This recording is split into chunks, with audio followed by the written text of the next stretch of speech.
Good morning, everyone. Morena tato, and welcome to today's deliberations on the draft Karapiro Lake Domain Reserve Management Plan and Master Plan. As always, we will start our day with our karakia, and I'll ask you to join with me. Tākina ti marama kia tato, tākina ti aroha kia tato, tākina ti rangimarie kia tato, ko porongia me te kawa, ko mangatotiri, ko kakapuku na maunga, ko waikato, ko waipa na awa, tihe mo di ora. So welcome to my fellow elected members and the staff that we have with us today, particularly David Varco, the Manager for Property Services, Nera Simmons, our Director of Māori Strategic Partnerships, and Diana Aquilina, our Legal Counsel. And also really like to warmly welcome David Pettigrew and Liz Oldfield from Exist Consultants. Thank you for all of your work in bringing us to this point and supporting us today on our deliberations. And also welcome to members of the public who are here with us in the public gallery and anyone who is following us online. I'd like to start the day by thanking everyone who made a submission, who attended the hearings and shared their views. We received nearly 800 submissions, which to me really reflects the deep connection that so many people have to this special place. Thank you to our partners, stakeholders, and the wider community for taking the time to share your views with us. It's also important to acknowledge the significance of Karapiro te Manawhenua. This is a place of deep cultural and historical importance, and I thank Ngāti Koroki Kahukura and Ngāti Haua for the time and thought that they have invested throughout this process. Today is about carefully considering the submissions we have received, the staff recommendations before us, and determining what changes, if any, should be made to the draft documents. Our goal today is to provide clear direction to staff so that a final reserve management plan and master plan can be brought to council for adoption. We are only permitted to discuss themes that are in the submissions before us, not any new material. The key issues for our considerations, amongst others, include matters raised by Mana Whenua, the role of non-motorised aquatic sports within the domain, the northern redevelopment area, the future of the Taipa stream, volleyball court provision, and accommodation expansions. At the hearings, I was very deliberate in encouraging elected members to not share their views and only ask questions, but today is a really good day to do the opposite. I want people to ask questions and test the ideas and discuss the issues. You would have noticed that many of the issues appear across both the documents, so when we move to the master plan after lunch, we should only be needing to briefly revisit those matters already discussed. To help maximise the time available for elected member discussion, I would respectfully ask the staff to keep their introductions brief. We are really fortunate to have you here to provide that clarification and give us support and assist us when needed, but today's focus is very much on elected member deliberation and discussion, so thank you in advance for that. Governance will capture any key discussion points on the whiteboard throughout the day in case we need to revisit them before we get to our recommendations at the end of the day. And also a reminder to catch Deb's eye if you would like to be added to the speaking list. Right, and we will start with our apologies. So we have apologies for personal business for Councillor Kempthorne and Councillor Gordon. And we have a partial attendance for Councillor Gower for personal business and a late attendance for personal business for Councillor Campson also. Can I have someone clear? Thank you. And someone second down, Marie. Thank you. All in favour? Please say aye. Any against? No, carried. Thank you. Right, disclosure of members' interests. Anything in today's material that anyone would like to highlight? No, great. Okay, thank you. Right, I'll pass over to David to get us started. Tēnā koutou katoa. As Chair Joe has shared, this is the project team that has been behind this project since November 24. So a long journey and a good journey. I would like to thank Mana Whenua for their guidance on this project. I'd like to thank the project team for the mahi completed to date of this review process.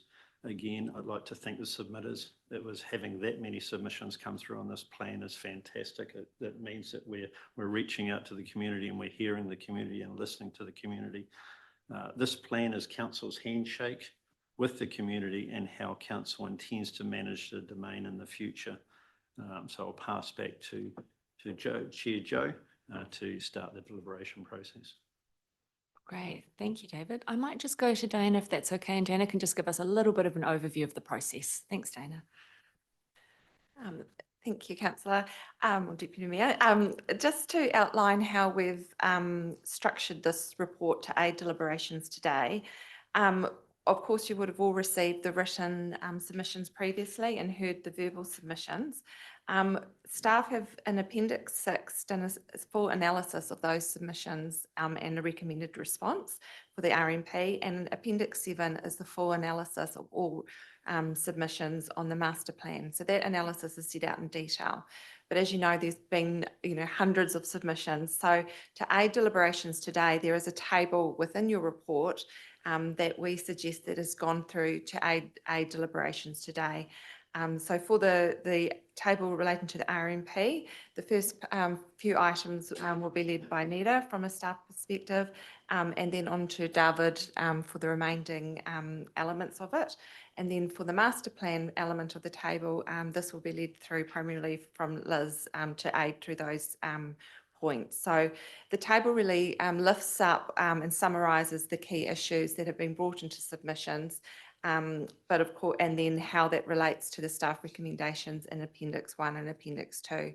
And following deliberations through that table, that will then at the very end go through the whether to accept the recommendations in Appendix 1 and Appendix 2 at the very end. So we're really using the table in the report, which you will have hard copies of, to aid deliberations today as a suggestion. Thanks, Diana.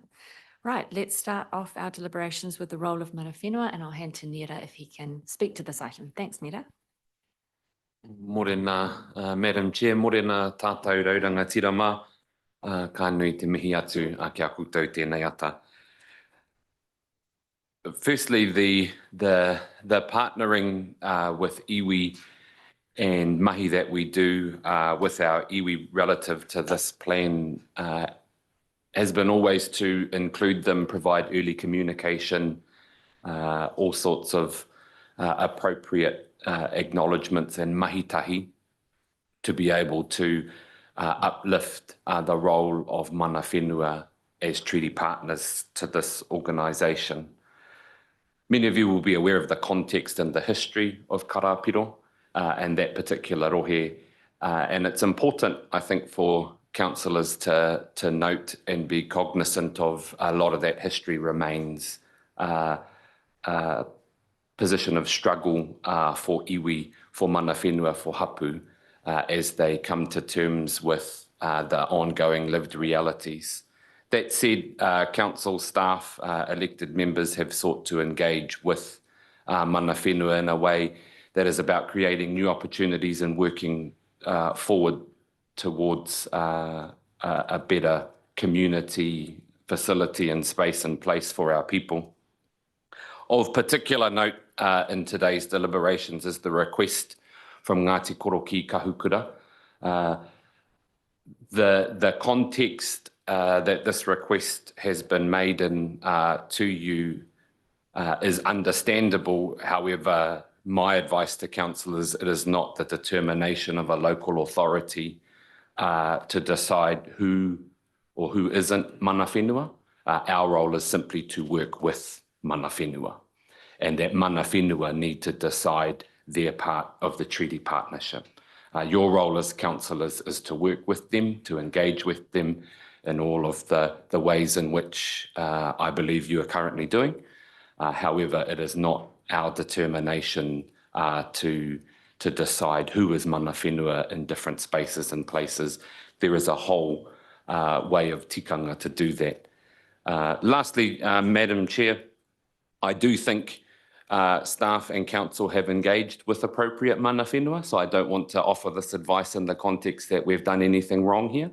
I do think the appropriate people have been engaged with. The places in which hui took place were incredibly appropriate according to tikanga, and relative to this part of today's deliberations, I think that we have acted in good faith with our treaty partners in Karapiro. Kia ora, Nera. Right, I might ask Dale-Marie to be the first voice on this. Thanks, Dale-Marie. Tēnā tātou. Tēnā tātou e te tepu Koutou mā, ki murina I tai mai I te whare. So greetings to everyone at the table and greetings to those that have come to join us today. I actually don't have any more to add because Nita is the expert in this space. And as someone who's elected to make decisions, I lean on people like Nita who work closely with the iwi and has done for a very long time. From me, I will be, advocating that we accept the amendments that Ngāti Koroki Kahukura, Ngāti Haua have requested as an indicator of good faith to our partnership and authentic partnership. Yeah. Kia ora. Kia ora, Marie. Right, I'll open up to anyone else who might have a question for Nera or who wants to discuss this item. If not, I'll take it as Monty. I'm mindful of the fool's rush in where angels fear to tread philosophy, but I just wanted to acknowledge that in the hearings, the presentation from Ngāti Koroki was it was moving, and we all I think it struck us, all of us, but Nera, I completely value and respect your advice and thank you for it. And personally, I'm absolutely happy to be guided by you. And great, Dale Marie, to hear your position on that too. So this for me is a pretty clear thing for me as a decision point. Thanks. Thanks, Monty. Mike. I tautoko the three speakers before me. Right. Anyone else? No? Okay. So I'm taking it that we take this as read and agreed and we proceed on to the next topic. Everyone okay with that? Yeah. Thanks, Madam Chair. I just wanted to check about the spelling of Ngāti Koroki Kahukura, because obviously in our table, deliberations table, yeah, it's using the double vowel, yeah. Yet I noticed that in the appendices and in the actual RMP, there's a different spelling. So I just want to be respectful to, the mana whenua group there. And so I just want to be, I guess, get a confirmation that the correct spelling will be actually used throughout the whole documentation suite, not just,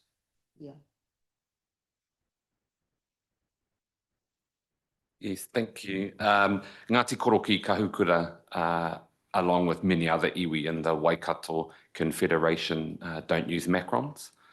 They follow the double vowel convention.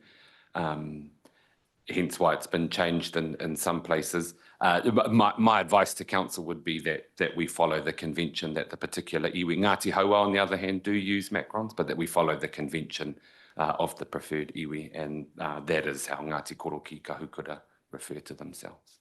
cool. Thanks.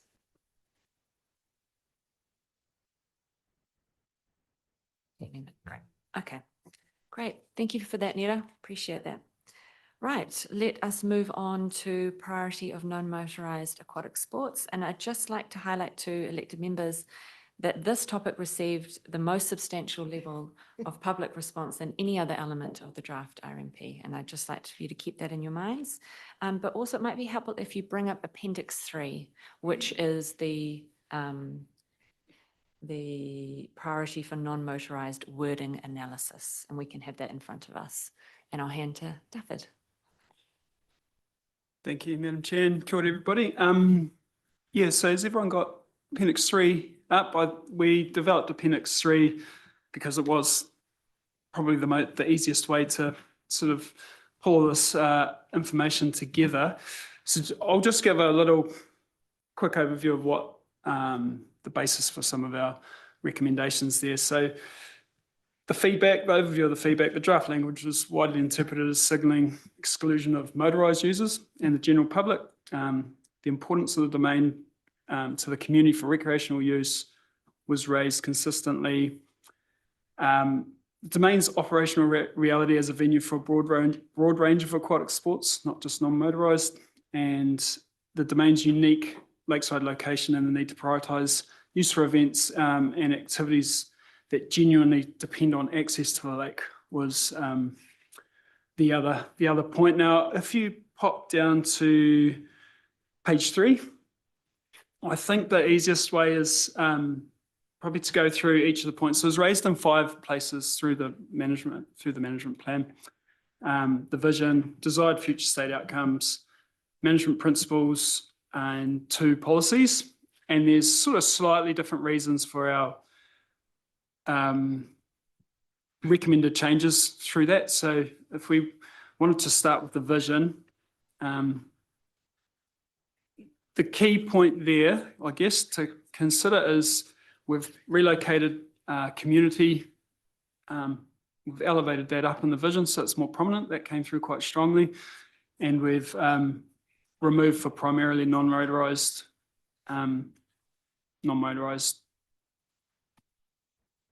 sport and just change it to aquatic sport. So I wonder if we want to discuss that first. Yeah. Start with Marcus. Yeah, this is a fantastic change and one that I feel really comfortable and happy with, being a motorised user of the lake. And I think our ratepayers and users of the lake are going to be really happy with this. Thanks, Marcus. Claire. Yeah, I support Marcus's view as well. In fact, I'd really like to congratulate staff in the way that they have handled this, and I appreciate that extra rationale given in Appendix 3, and to highlight that there wasn't the intention to, I suppose, create the impression that seems to have been the interpretation of a lot of people that it was going to be an exclusive thing. Yeah, and we heard that really strongly in the hearing, so I'm delighted to see the change as well. Thank you. Okay. Les. And Yeah, then no, I'm of the same mind. The lake's always been used by lots of different sports, and I hope to see that in the future too. Thanks, Les. Mike, and then Shane. Well, clearly is the only logical outcome based on the views of everyone that was presented at the hearing. So, yeah, delighted that we've found that place. Yeah, Mike. Yeah, and just to support that, I think it well reflects the submissions overall. There was, like you say, there was very strong submissions on this. But overall, the submissions, what I really got leading to this decision for me was there was a lot of synergy and unity, and there didn't seem to be a massive problem. People were coexisting and getting on and respectful, particularly the organisations. So, you know, I thought that was really a real positive and something that can, well, it doesn't need to be built on so much, it's already there. So. Great. Del Maria. Yeah, I had a conversation with a couple of family members last night because my Uncle Peter used to be a motorised boat user. He used to own a car sales yard on Te Rapa Strait. And a few of them rang me last night. They were pretty vocal about what they've seen and things. And I agree totally with the table and what's in there. Kia ora. Shane. I think one thing that came through to me through the hearing was the cooperation that everyone showed. And the willingness to work. No one was bad-mouthing any other organisation or other form of sport. Everyone believed it could work, and it has been working. So, you know, I think we've landed in the right place. Seeing it's a big topic, I'll chime in. Look, I completely agree. And look, congratulations to all the lake users who through the hearings demonstrated the willingness to cooperate on this, and I think we've landed in a very good place.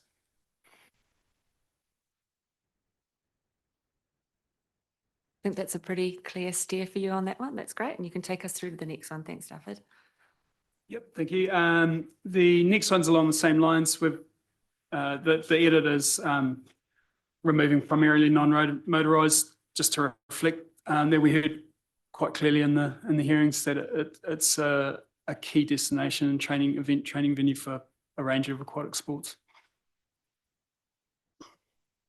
Any feedback on that, folks? No? Happy? Okay, carry on. So the next one is management principles. Again, same change basically, for essentially the same reasons.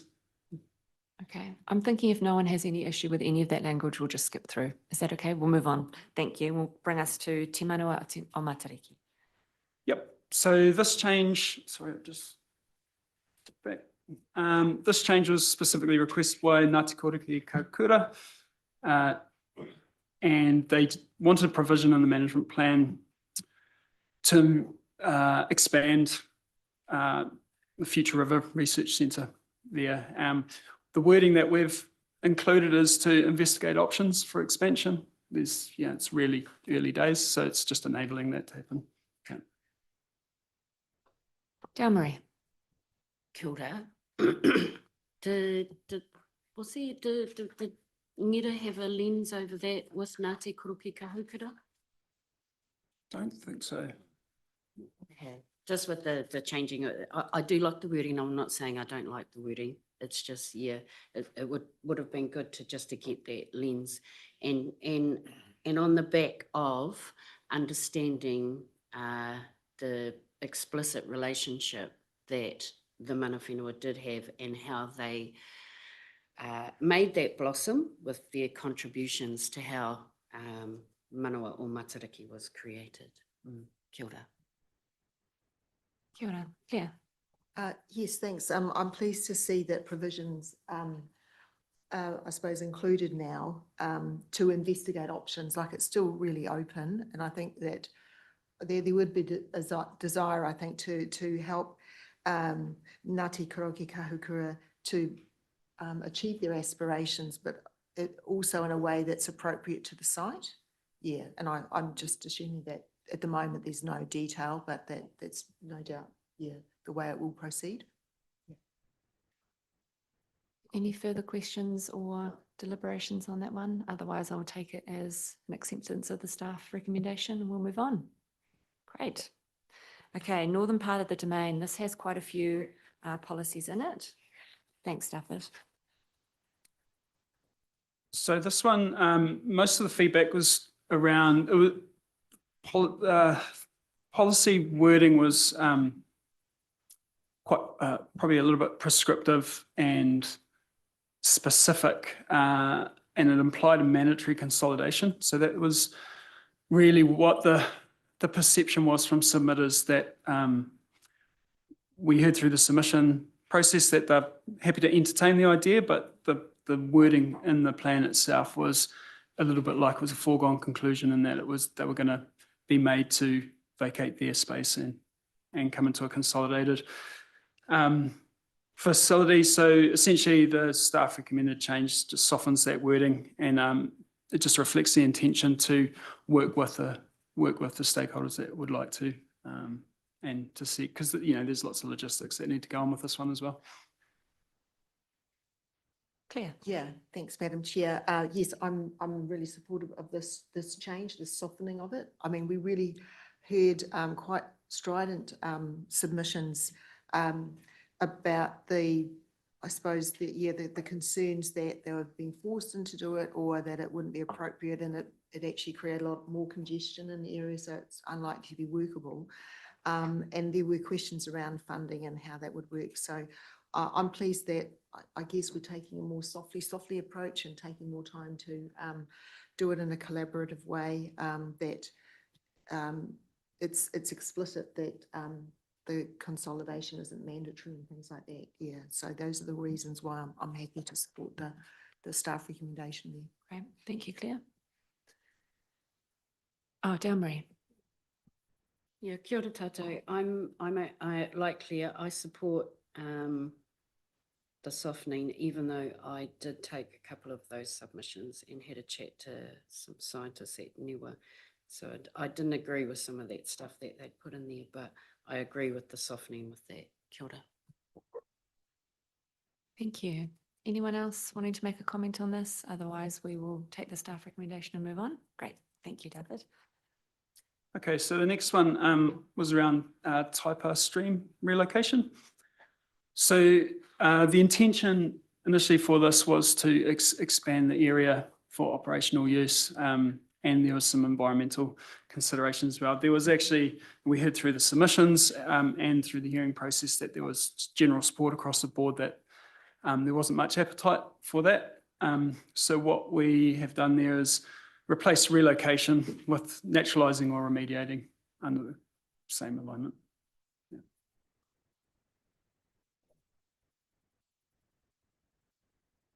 Thanks, Madam Chair. Yes, I was really grateful actually for the Karopiro Water Ski Club, to provide that detailed information, I thought. And it gave more impetus to just improving the stream as it is, I do support having provision to naturalise it and remediate and things like that. And so I am supportive of the staff recommended change. Thanks, Claire. Monty? Look, it seems eminently sensible to me. I just wanted to question what remediate might mean. Naturalise, I think I understand, but remediate. In plain language, make better. Environmental connotation there is more so, yeah. We heard from Ngāti Kōriki Kaukura and Ngāti Hoa raised it too, just about the fish passage and some of those other natural considerations. Obviously, things that happen on the park affect the lake, and while the lake's out of scope, what we can do on the park, we advocate for. Yeah. And naturalise presumably means not contain it within concrete channel. Yep. Liz might have something to add to, being the landscape architect, but. There is a picture on page 47 of the current state, so you can sort of see what it looks like, but what Dafford said is what I would have,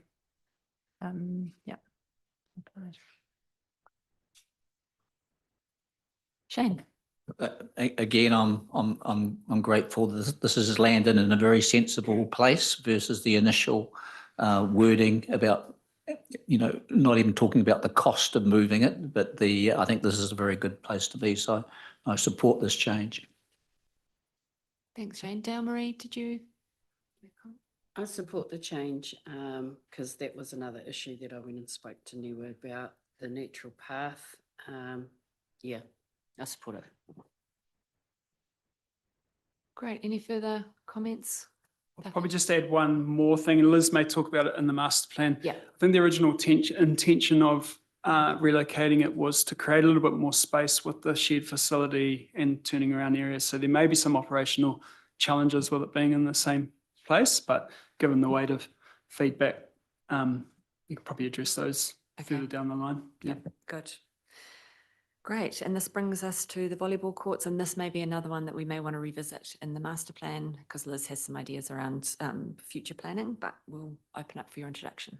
Yeah, so we didn't recommend a change here. So in the management plan itself, it suggests reducing the number from 4 courts down to 1, primarily based on the amount of use they get. We heard from Volleyball New Zealand and Waikato Regional Trust that it was going to impact their operations significantly from their perspective.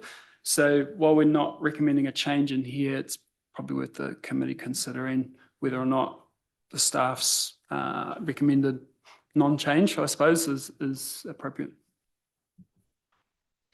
Monty?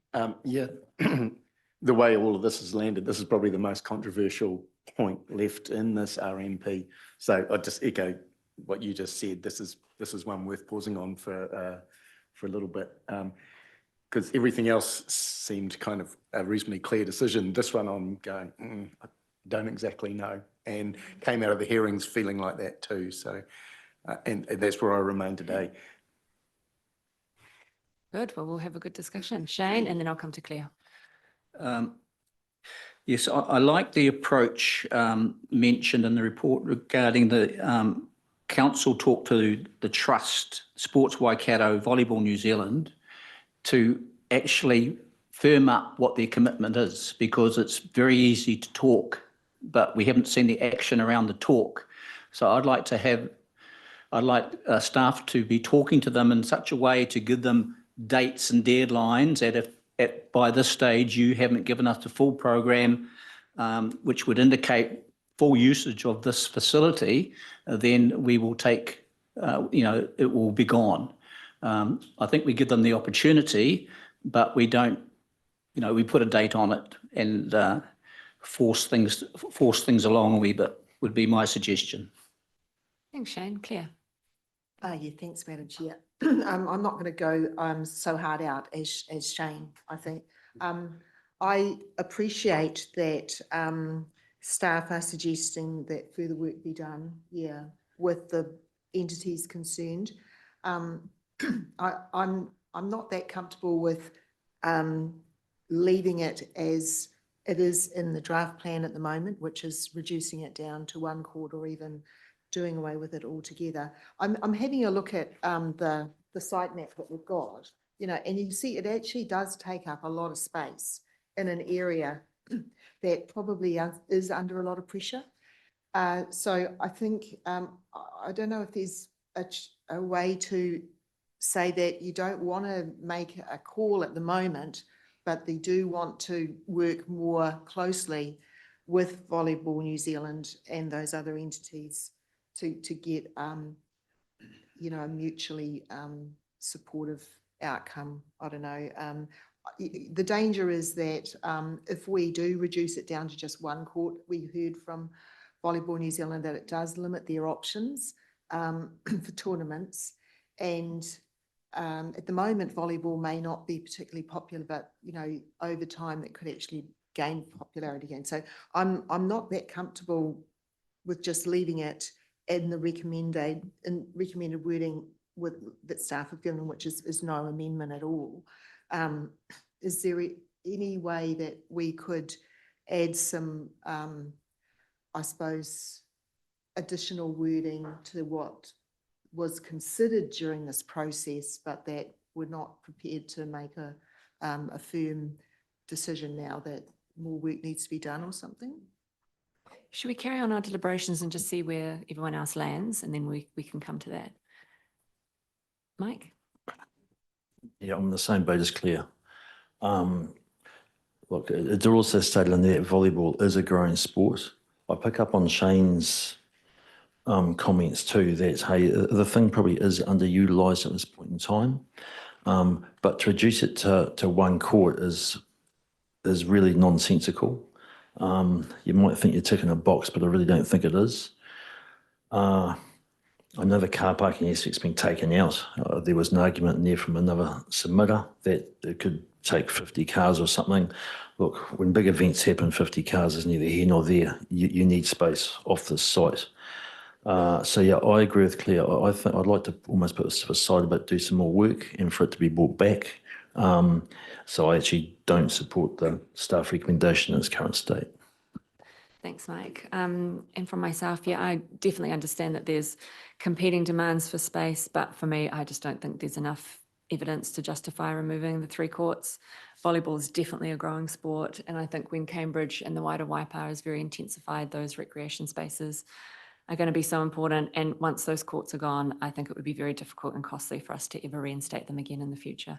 And so for that reason, I support retaining them as they are, as the 4. Les?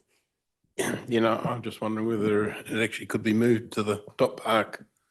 I don't know what the use is over a year, but it would give more space down the bottom. And we've got the facilities up the top and plenty of room.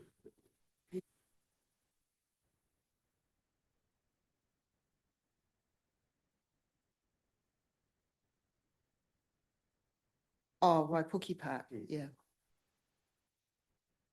Liz, I'm wondering if I just come to you now and just get your perspective, because you do have in the master plan an idea about where they could be located. It could be just good for us to note that now, and then we can come back to it. So I support what you've all said. It's a tricky decision. So I guess, as we'd mentioned, the domain, and we've decided on that the domain is for aquatic sport. And so with that in mind, I guess we had considered that the reduction from 4 to 1 would be suitable. The proposal in the future would to consider the area sort of adjacent to the cafe and near the playground for one of those, a single volleyball court. And as we know, this would limit the use for tournaments, volleyball tournaments. Yeah, if you wanted me to point out where that might be on an aerial, if we could bring up the master plan. Page 50.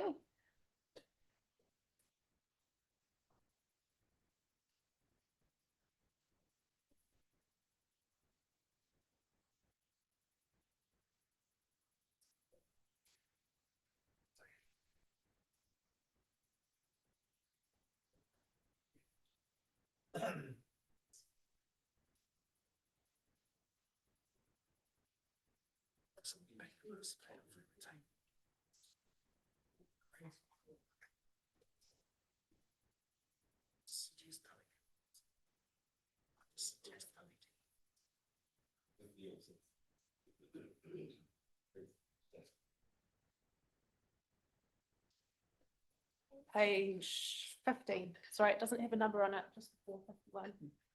Oh, no, it does. Yeah.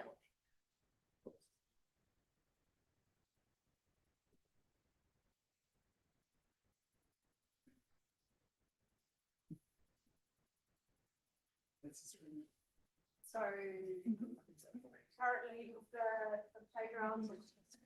Oh, yeah. Currently the playground straddles the top of the embankment up here, sort of more closer towards the cafe. It would be around about this position for a single court. That way all the play and active recreation on the site would be in the same location. Okay. I think I'm getting a sense that the room is feeling like we don't support the staff recommendation at this stage, and we'd like to park this one, go back and do a little bit more work, perhaps with Volleyball New Zealand for their future programming, and maybe you bring this one back to us. And we'll look at it again in the master plan when we come to it, but I think that's probably where we're all sitting. Would that be fair? Yep. No, No? no, well, Or maybe status quo. You might want to test the room on that one. I've got something I can just add to that. Just a quick, oh, sorry, is that going? Sorry, I'll just speak into it. There's possibly an option that we can consider here. I think, yes, the proposal was to move one, just if you just wanted one court, that's where to have it, but the impact on the master plan is probably neither here nor there if we retain them. What another option could be is that we just remove that policy completely from the RMP and reserve your right to make that decision sort of outside of the management plan. There's plenty of other policies that will guide you in whether you want to, what you want to do with that space later on. Yeah. How's everyone feeling about that, Claire? I'm a bit nervous about that actually, because I'm worried that if you remove reference to the volleyball courts, that they might feel that it's not a permitted activity as well. Like, I'd rather have a look at, if we could be given what the wording is in either the management, reserve management plan or the master plan that relates to it, and then maybe your suggestions on how it could be altered so that we can get the direction that we're wanting there rather than removing it. Yeah, I'd worry that we might be excluding them unintentionally as well. Yeah, I can just respond to that. So policy 3.8 specifically, that this is the policy that it's all centered around. It says, work with the lessee to remove and remediate the existing sand courts and develop a new court in accordance with the master plan. So what I'm suggesting is you could remove that policy completely and just remain silent. Okay, all right. Monty, Okay, yeah, I remember. found it on there. Yeah, thank you. But to test that, because it sounds pretty good. And then the remaining policies would guide whatever future decisions were made about those sand volleyball courts, right? And there's enough there that you could make a sensible decision, right? Yeah, there's a couple of different options. So yes, I would imagine, depending on what decision you wanted to make with regards to those, you could probably, there's a framework in the plan to, do that, or you could do a variation to the plan when you really know that's a pretty simple process. Yes, you have to put it out to public consultation, but that's just a technical process, and it's not going to be like this. I don't think you're going to get 800 submissions on it, but you could do it that way. But the rest of the provisions in the plan are more enabling, so they're not going to be restrictive for doing stuff in that space, as long as it's not going to impact anything else that's in the plan. Yeah. Okay, that's a good explanation. Mayor Mike, and then I'll go to Shane. Well, I'm just going to propose a simple, we just leave it status quo. That's what I propose as one vote around the table. So don't support it, get rid of it, leave them in place, move on. That's what I suggest. So no wording change. In terms of the courts remain, they stay, yeah. So if it means getting rid of the whole thing, if that's the easiest way to do it in terms of the recommendation, then that's what I would support.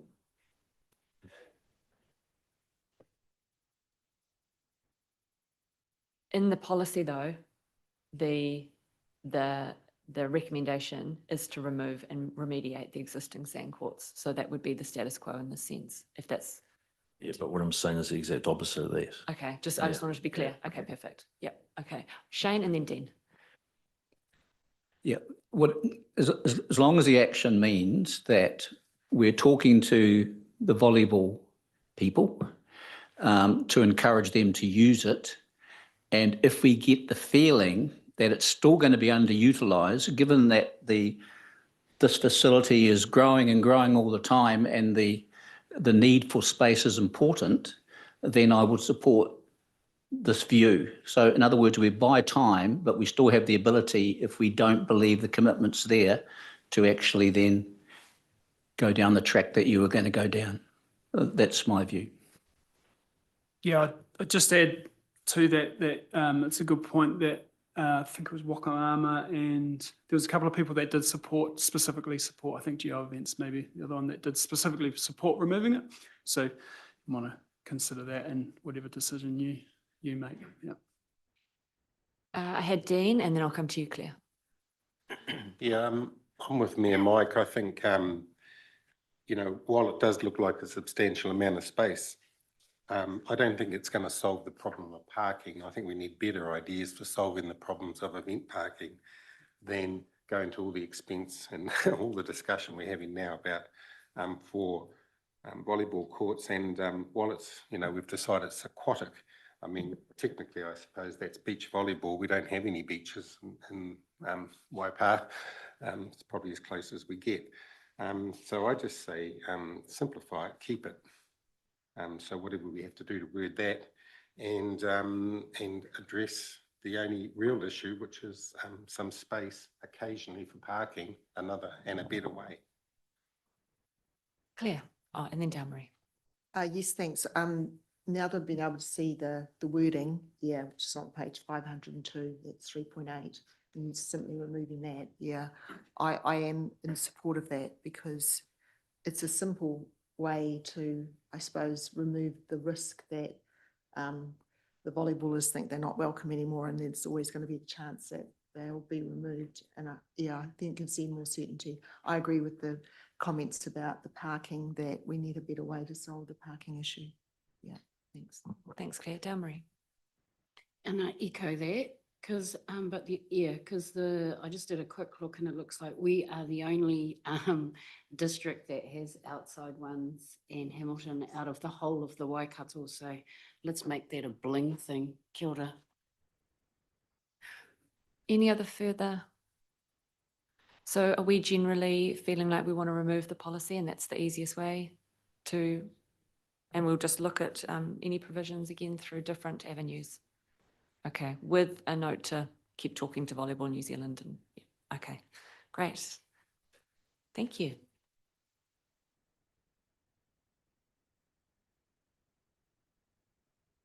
Right, Dufford, I'll hand back to you for desired future state outcomes.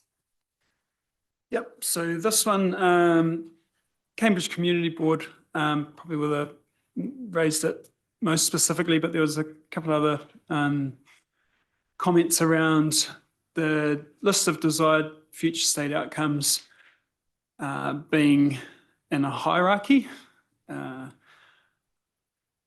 Full disclosure, I didn't write the plan. I only came in at the after it had been out, but I don't think that there was an intention to have a hierarchy. They all work together. And that's why we've not recommended a change. But again, similar to volleyball, it's something that the committee should possibly consider. Do you want it to be a hierarchy? Yeah, and there was some suggested repositioning of some of the outcomes in that. So yeah. Thanks, David.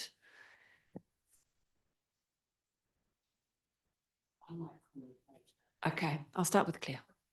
Thanks. I support the approach of saying that, yeah, there isn't a hierarchy.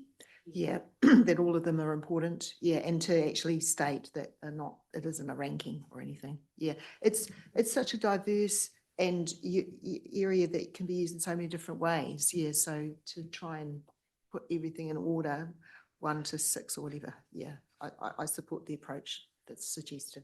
Thanks, Claire. Agree. Shane. Yeah, I don't like the word hierarchical, but I do believe in the fact that there needs to be some focus on the future state of the domain. I'm very mindful of government's amalgamation proposals, and what may happen in the future is how to protect this asset, this multi-event asset, which is a world-class asset, with a structure, with a different structure than it potentially has now. So I think focusing on future state would be a good thing. You could imagine a trust where all users are part of a trust that manage it, etc. They have a budget and they're very focused on maximising that event venue. So I believe that consideration for a future state is really, really important.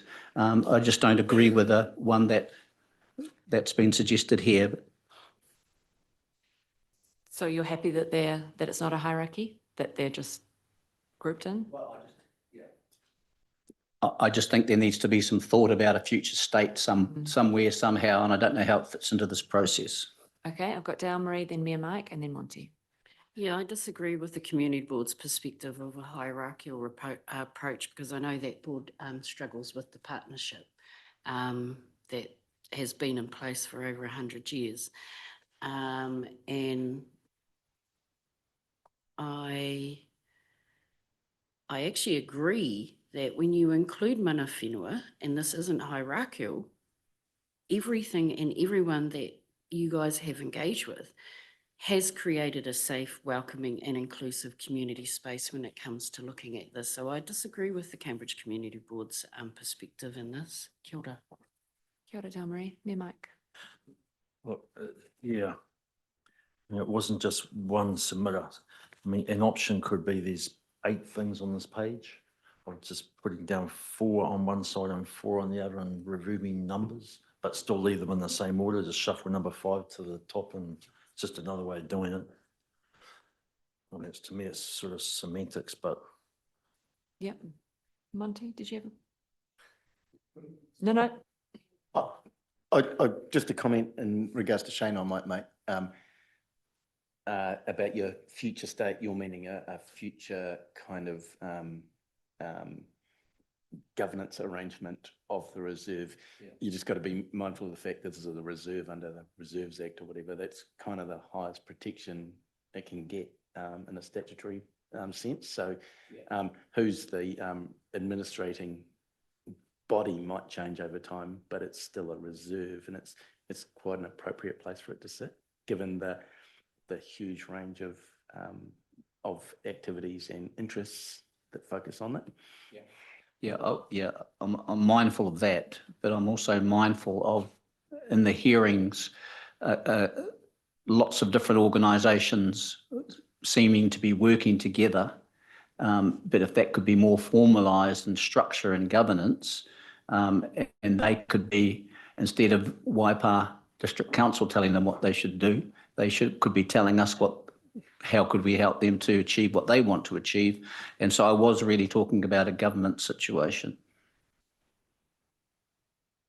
So I guess I'm disagreeing with you there, and I think local government is the perfect body to be the administrator. So it's not a subject for discussion No. really anyway. So No. sorry, Chair. No, Jones. no, all good. I'm going to move us on. Yep, all good. Okay, so generally speaking, we are supporting this recommendation with the added footnote there. That the outcomes are not hierarchical and work together to describe the desired future state of the domain. Oh, Dean, sorry. It's all right. It just seems simple. What the mayor said once again, because it's perceived. And if you take the numbers off, Okay, just like we said, because that's how we perceive numbers, right? We rank them, take the numbers Okay. off, and lay it out the way that the mayor said. That way, people can read it how they like.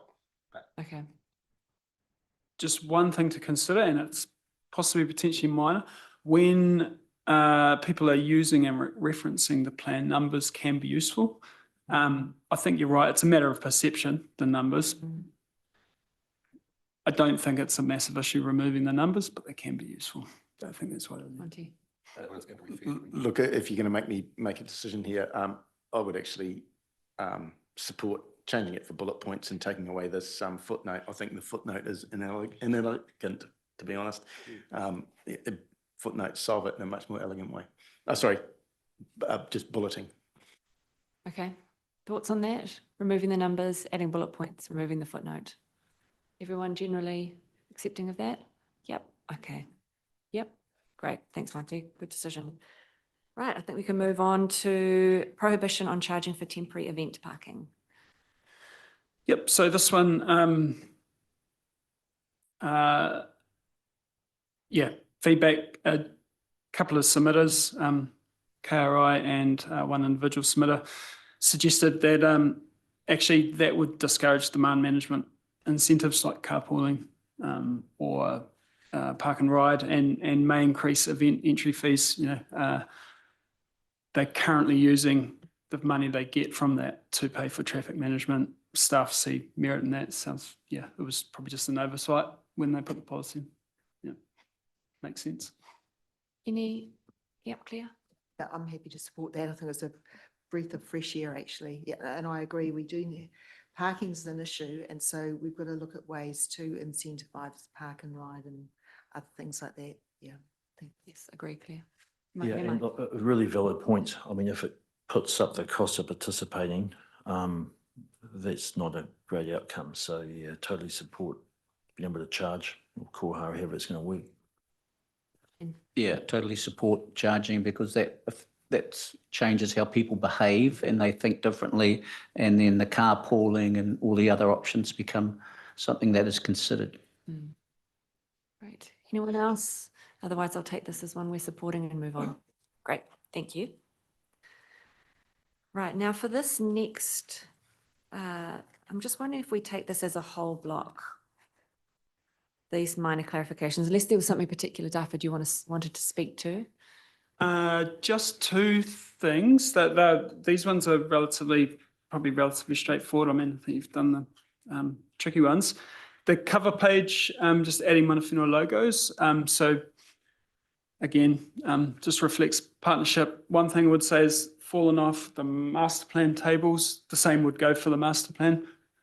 We did have that in there. I'm not sure how it fell off, but so that goes for both. Policy 3.4J regarding the cell phone tower. Again, KRI made a great point just to put a qualifier in there to protect amenity. So basically just making sure if that does go ahead, it's not going to impact that. So staff thought that was a great idea as well.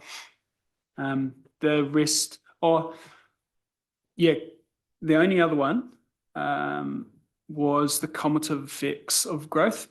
I think we heard that clearly from one submitter, but probably was a bit of an undertone from a number of submitters through the submission and the hearing. Just to take that into consideration, and we've just suggested adding a sub point in there. When's enough? So we've proposed putting it in as a key challenge, and also adding a sub-policy to the 4.1, which is sort of general integrated development about cumulative impact. And if we want to go direct, I'm not sure if people have seen that specific addition that we've recommended, but we can go to I can bring up the actual wording, what was suggested there.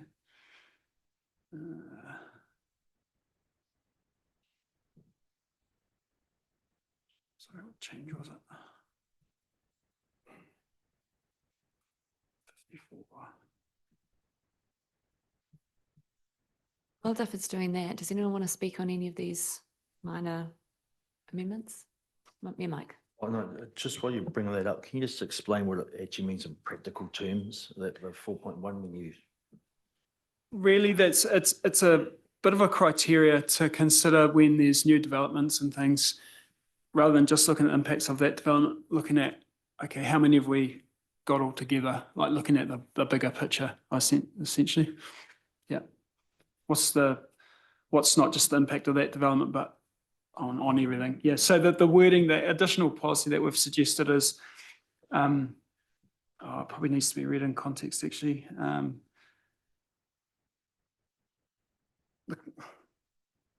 Sorry, I'll have to bring up there's a number of sub policies under an initial policy. I'll just have to bring up the actual management plan. It'd be helpful for us to have the number of the page number either in the plan or in the diligent pack so we could have a look at it. Yeah, so it's change 54 of Appendix 1. Yep, and I'll just bring up.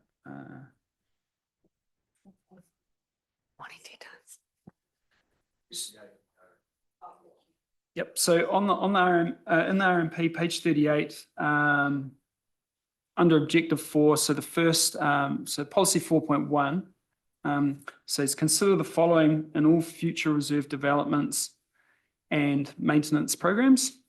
And there's a list of criteria or considerations under there. So we're suggesting we add this one to that.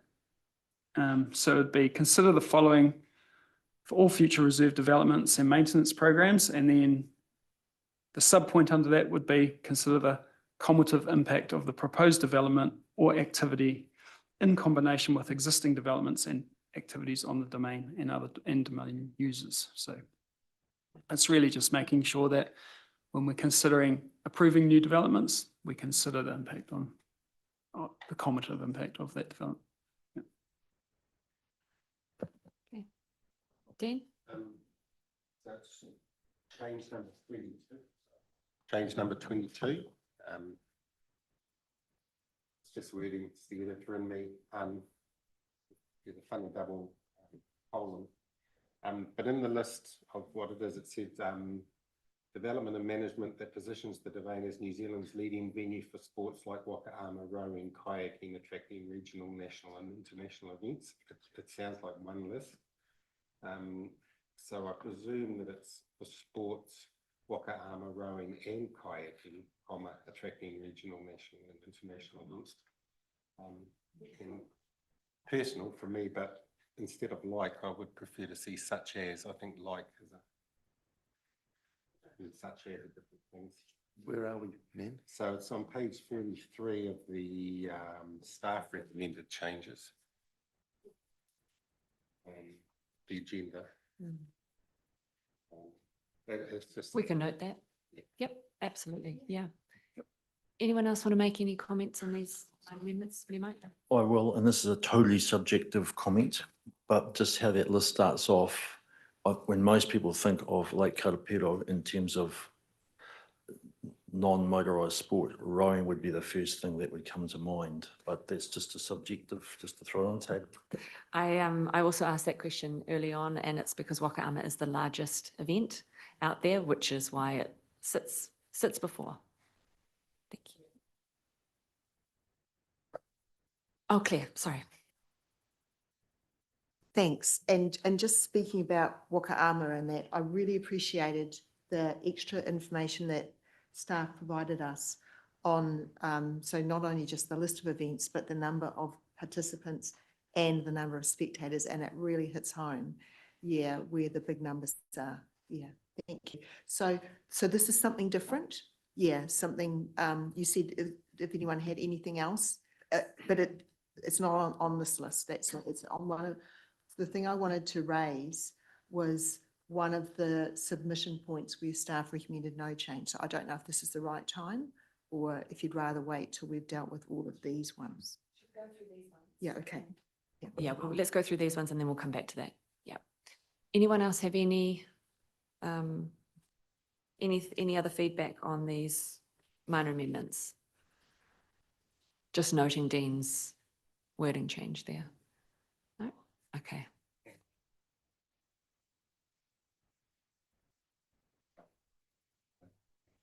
Change number 23. Just watch your mic there, Dean. Change number 23. So it says amendments to Karapiro Rowing Incorporated Road, column. What does that mean?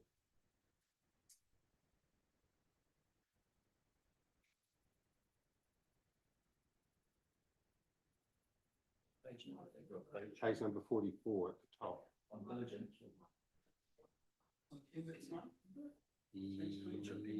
Appendix 1, yes. Page 44 diligent, I think. Yeah, page 44 diligent. Yeah.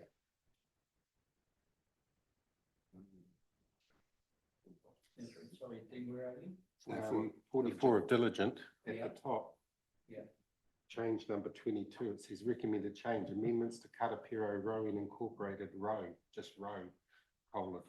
I'm not sure if that word should be there. Oh, that's just A typo? Yeah, and further down, provides infrastructure, facilities and support of sporting and community groups who hold their events. Sporting groups are a which? Not a person? Sorry, I was just. I know, I'm sorry. Yeah, once an editor, always an editor. I can't help it. Okay, some good pickups there, Dean. Great. Okay, well, we'll move on from minor amendments and we'll do minor corrections and then Claire, we will come back to you. So anyone have anything on those? Yeah, there's 3. Is there anything you want to highlight to us, David, on those 3?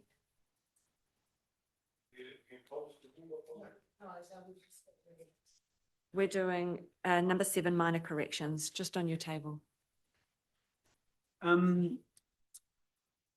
Yeah, possibly just have just a quick overview of the. Do you want, so sorry, David, I'll just come back to Les. Yep, we moved on a bit quick for him. You know, I'd just like to mention the cell tower from a point of view of health and safety.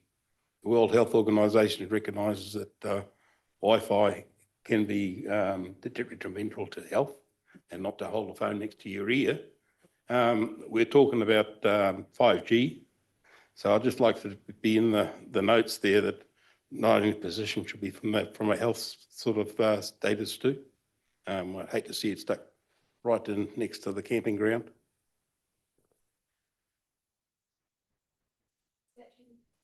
Is that generally supported around the table?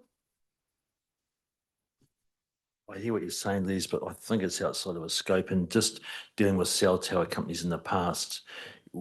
In theory, we've actually got zero ability to influence officially where they go. They can put them actually wherever they want. We've been down this track before as a council, and we fought them for a couple of and got nowhere. Though saying that, another time we did get it changed in Cambridge, but yeah, they're a bit of a law unto themselves. Yeah, I just thought we could put a note in there or something like that on proposals, future proposal. Yeah. Yeah, so I hear what you're saying, Les, but they comply with a national standard for the location of telecommunications. And so we can't create conditions. And in fact, I agree with Mike, it's out of scope. It's out of scope for this. Yeah. So Good to hear your perspective, but it is out of scope, so we'll leave that one. Absolutely. Right, let's get back. Minor corrections, and I'll hand back to you, David. Yep. So there's multiple factual clarifications and amendments. Again, most of these were raised through submissions where staff just agreed, thought they had merit. and we just group them up there. The minor corrections, again, there was just a number of grammatical corrections, but the mihi and forward, there's a couple of points that were raised there, just to correctly attribute the mihi. Mana whenua, or Ngāti Kōrero Kaukura were keen to separate the mihi and forward just to make sure it wasn't read as a translation. And so the idea that will be they'll be on facing pages in the final document. And there was a request for Mana whenua and council representative, whoever that might be, in writing a joint forward. Damarie. I support all of this, and I think we just revert back to what Nita said earlier around, mana whenua describing their descriptive, and we just are mindful of that when we're making some of these changes. Yeah, but I support this. Kia ora. Any other considerations? Oh, sorry, Damarie, were you still going? Apologies. Claire? Yeah, I'm supportive of it. I'm not sure how easy it is to jointly write a forward actually, but yeah, I'm sure Mike's up to it. Yeah. But I mean, I guess it reflects the partnership that's already been developed and the shared vision for the space. Yeah. But I support it in principle. I guess it's Mike's call. Yeah. Great. Okay. Generally, we are supporting all of those minor corrections. Right, Claire, we will come back to your point. Oh, yeah. So this was in Appendix 4. So, okay, page 99. It's so submission points where staff recommended no change. And what I picked up was, page 99. And it's under vision and outcomes. It's the second bullet point. It talked about accessibility and connectivity, and it refers to access to on-off water infrastructure. I wasn't sure if that referred just to the boat ramps, because we did actually hear a lot about boat ramps, but I was wondering too if it also referred to disability requirements of having particular equipment for getting on and off the water. So I just wanted to explore that a little bit. I didn't actually read the full submission, but I do know that there's that kind of infrastructure for disabled people to get on and off the water at Ngāroto, and it's really appreciated. That's all. And I'm not familiar that intimately with what's there at Karapiro, but if there had been a request for that to be provided for, I would support that. I just wanted to explore it, really. Thanks, Claire. Can you just? This page 99. It's a page 99 in our pack. What's the mention Well, it says Summary of submission points. Yeah. Where staff recommended no change. And then it goes the vision outcomes, and it's the second bullet point out. Vision outcomes. Yeah, with KRI requested that outcome 6, accessibility and connectivity, explicitly reference access to on-off water infrastructure. I have covered it as a recommended change in the master plan. Oh, in the master plan. Oh, okay, but cool. It Yeah. may not be in the Yeah, receipt management okay, plan. right. Yeah. Cool. Yeah. We just park there, and I'll have a look just to keep things flowing, and I'll Yep. come back to you. Yep. Absolutely. If governance could just pop that on the whiteboard, just so we remember that, and we'll just put outcome 6, accessibility, that will remind us. Oh, okay. So sorry, we've got that here. It was that request related to including that into outcome 6, and we've sort of just suggested that's probably more an operational matter rather than something that would sit up at that high level desired future state outcomes. I can find in the break the exact suggestion. So it sits more naturally in the master plan because of its operational nature. Yeah, and yep. Okay. Yep. Okay. Claire, are you happy that we look at it when we come to the master plan? I didn't realise that it would have been the master plan. Okay. That sounds good. Yeah, and I'm thanks. sorry, I missed that detail. Okay, that brings us to the end of our reserve management. Oh, sorry. Sorry, David. there is one more that I just realised that Sorry, we've apologies. missed. So we talked about macrons and double vowels at the top of the agenda.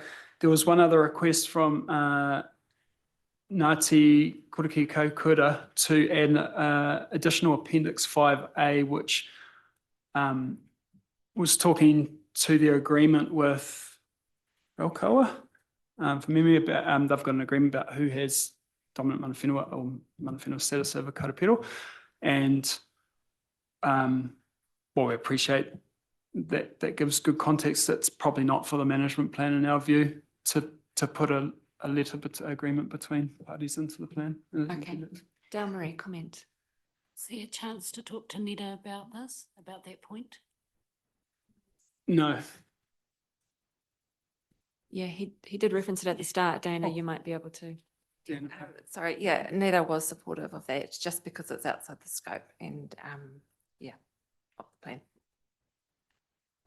Right, thank you. Right, with no further discussion on those points, we've come to the end of our reserve management plan deliberations, and we will break for our morning tea break, and we'll take 20 minutes and come back at 10:45. Thanks. Thanks, everyone.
Just going to get started.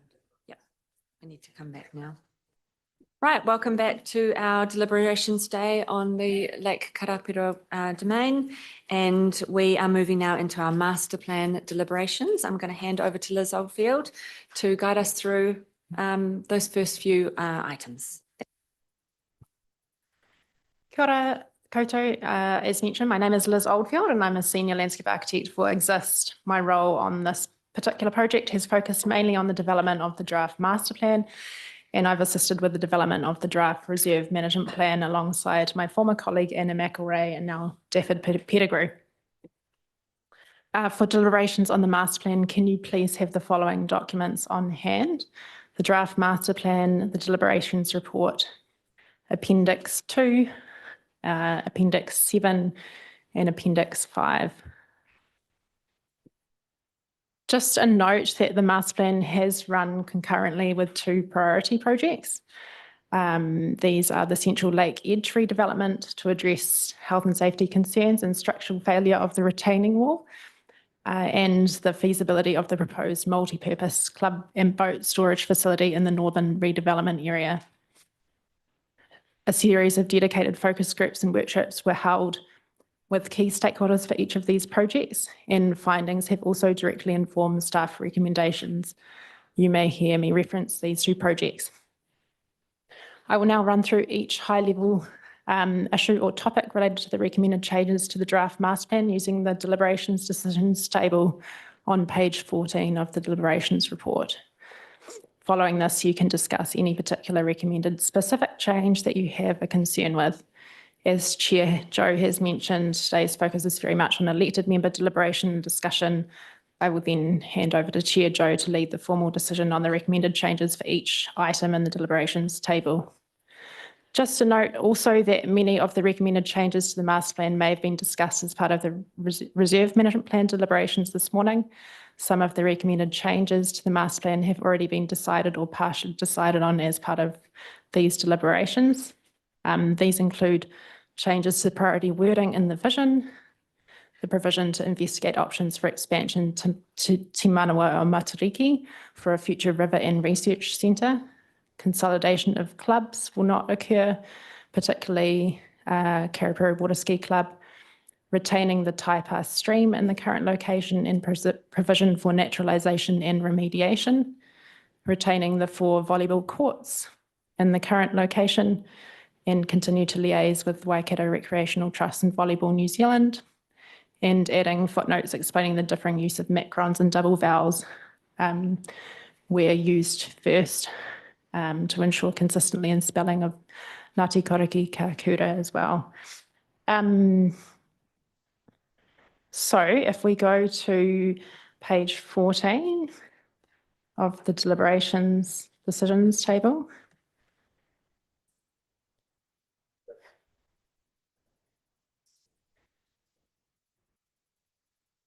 So the first topic, Te Manawa o Matariki, is just reflecting what's already been decided, just provision for legend text, a star on the plan on page 50.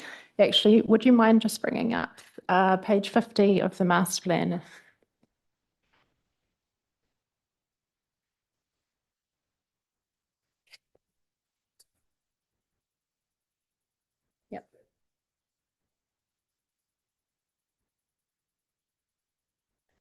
The legend text will also read, investigate options for the expansion of Te Manawa o Matariki for a future river and research centre in accordance with the draft reserve management plan policy 2.2D.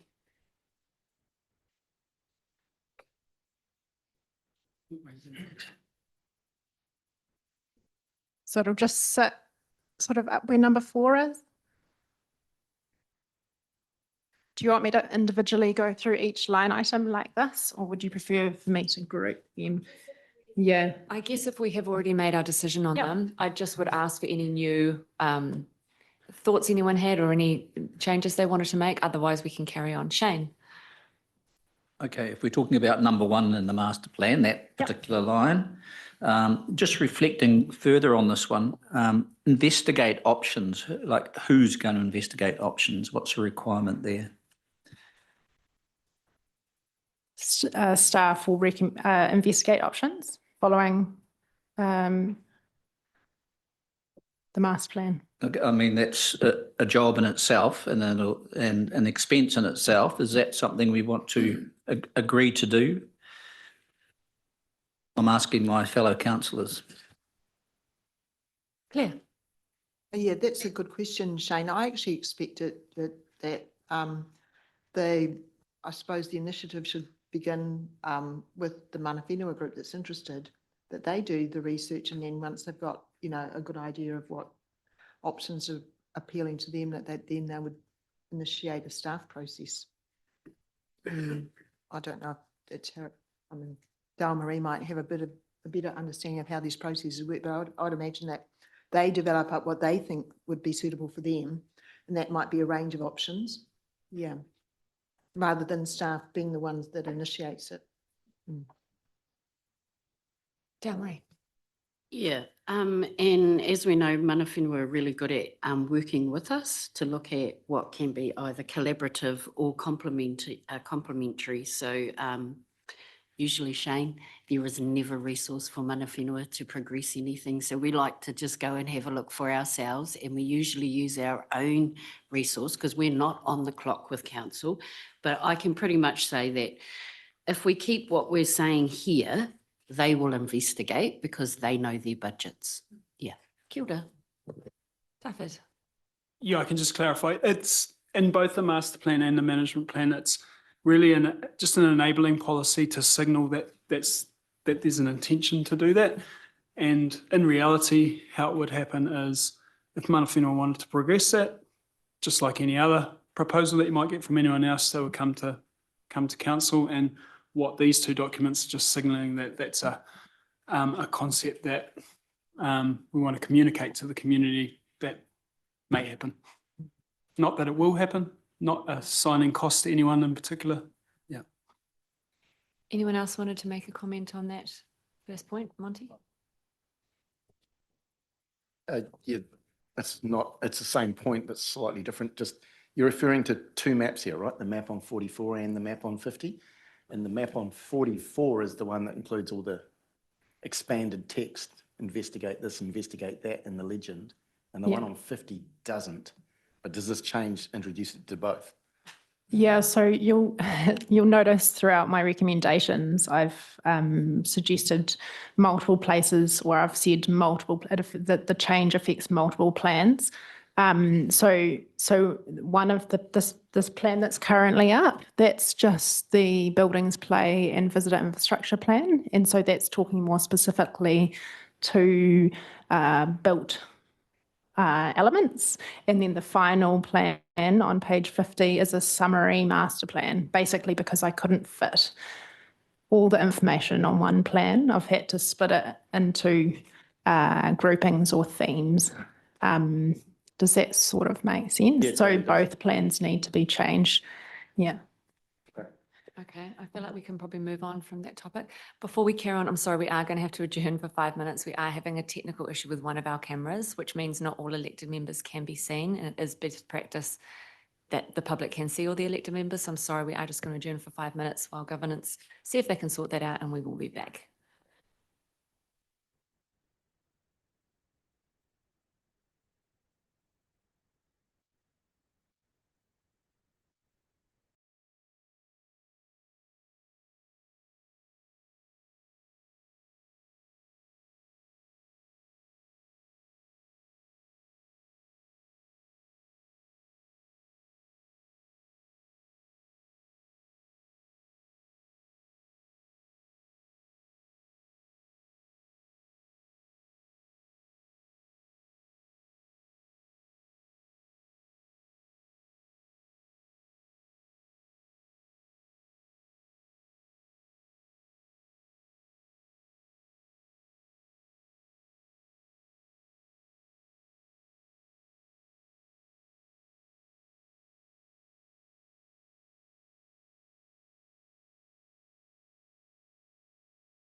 Thanks for that. Apologies, everyone. We're back now. We've got all the elected members in view, which is great. So I'll carry back on. Liz, hand back to you. Did you want to seek a decision on number 1? Yes, number 1, generally I felt that we were happy with the recommendation. Yep. And we were moving on from that. Yes, thank Cool. you. So we'll move on to number 2, and I'll just sum this up again because it's most of the content's already been decided on for the Northern Redevelopment area. You've decided to retain the Karapiro Water Ski Club lease area and boat ramp in its existing location and not consolidate the club with the shared facility. You've decided to retain the Taipa stream in its current location and seek to naturalise or remediate the stream if possible, and to continue to investigate the feasibility of a shared multipurpose facility to the south of the Taipa stream. Any new information or anything anyone else wanted to bring that was different to that? Otherwise, we will carry on. Great. Okay, we'll carry on. Right, well, that brings us to number 3, Central Lake Edge area. Now, these are the ones that we haven't heard yet, so we'll spend a little bit more time on these.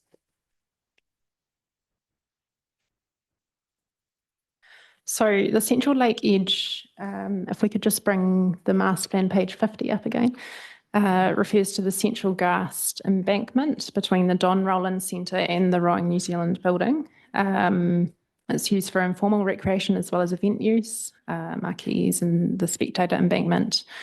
Most submitters expressed a desire to retain the current grassed embankment to ensure flexibility for both informal recreation and event use.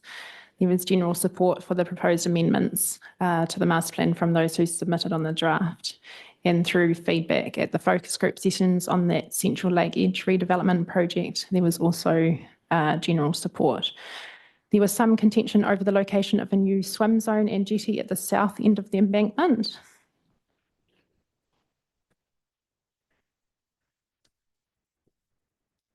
So that was proposed around here. So we're recommending that that proposal is removed from the master plan, and the existing swim zone, which actually sits up in this area, is retained. That's actually part of the Waikato Regional Council Navigational Safety Bylaw, but I guess it affects the access to that site from the domain. Did you want me to run through individual points? No, I think I'll just ask if anyone has any comments or questions they want to make to you on that block. Mayor Mike. That makes perfect sense to me. I mean, what we're trying to do is actually push people down to Waipuki, which we've spent a good deal of money on over the last decade or so. And it also picks up on submissions around health and safety and just interfering with some of the happenings and the toing and froing of, particularly, well, all sorts of boats, really. Yeah, so no, happy that it's removed.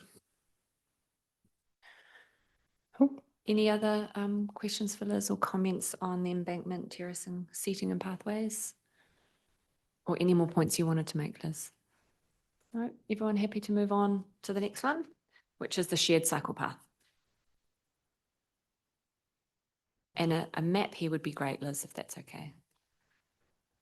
Could you bring up page 51, I think it is?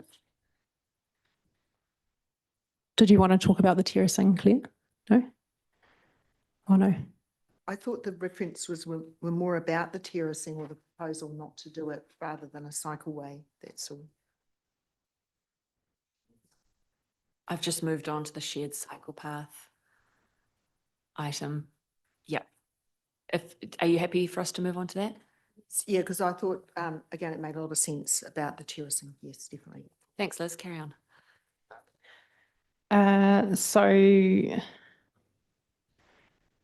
terms of this, sorry, page 50, sorry, not page 51.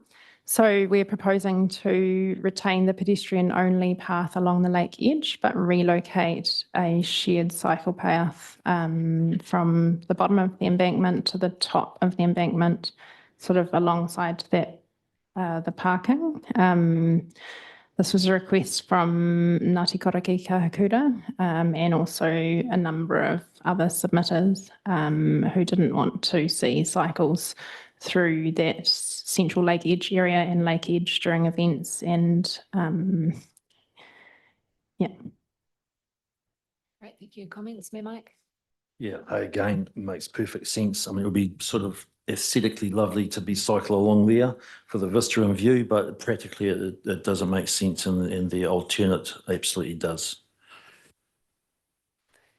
Any other comments before we move on? I'm getting some general support for that. Great, thanks, Liz. Let's move on to retaining wall. This is just a simple update to the text to read Central Lake Edge and add the words including weight to describe a cause of the erosion damage on page 47. Happy with those amendments? Great, let's move to low growing embankment planting.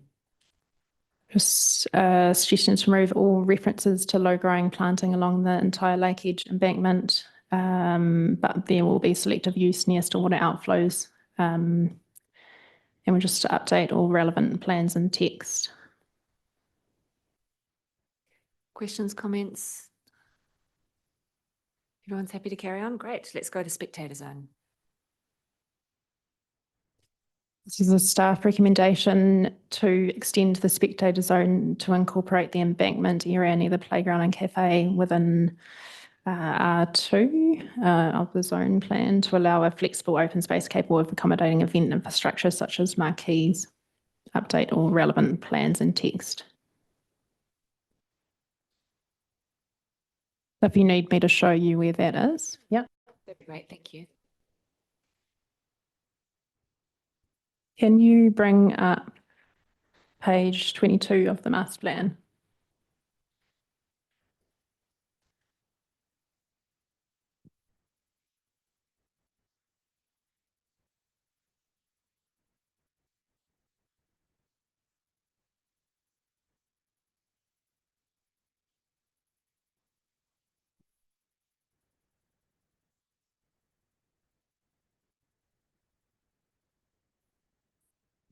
So that's just extending this sort of bluey green area up further. So at the moment there's a significant stand of trees and there's a terraced area under there. So it's just extending. Have I got the reference wrong? Sorry, it's extending R1 up here and the spectator zone up into that embankment as well, because that's used for seating during events, and as well as there's some use of the area up there for marquee setup. Okay. So what's the practical implication of extending that zone? It's just allowing for an extended area for event use. Yeah. So just to clarify that would mean tents, gazebos, marquees could go up here. Do they go up there now? I will never focus down lower. They are do. All right, perfect. Thank you. Claire. Yeah, and just I suppose from an operational perspective, I expect that because during a big event when it would be needed, that's probably where you have less members of the public going there to use those playgrounds and cafes and things. Yeah, so people that are external to the event.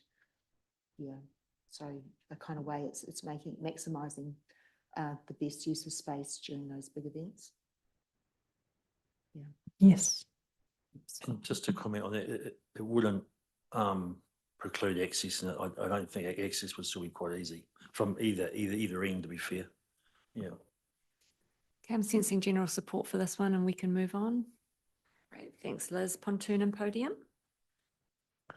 This is just another staff recommended change to add a new key item to buildings, play and visitor infrastructure plan to investigate developing new facilities such as a pontoon and podium adjacent to the central boat ramp. This would be funding for this probably would be a combination of external or mainly external and it could be determined later who funds that, but it's just allowing for the upgrade of those. They're currently not great. Clear. Yeah, I certainly support upgrading them, but I just question the wording, which is investigate developing new facilities. It kind of feels like it could be additional ones. Yeah, or expanding what's there. Yeah, so could it be like change to investigate upgrading existing facilities and investigate new need for additional ones or something? Yeah. I guess it makes sense if you were going to do more, like have additional ones, it'd be good to have it in the same area. Yeah. Yeah. Yeah. Thanks. Okay, I think we can move on now to kitchen facility. On page 19. Oh no, sorry, I've skipped a page. Apologies. We're on page 18, non-motorized primacy language, which of course we dealt with in the RMP. So unless there's any new considerations, I feel like we can probably move on from that. Everyone okay to move on? Great, thank you. Right, green zone 1, we'll need the map for the Zoe if that's okay. Page 22.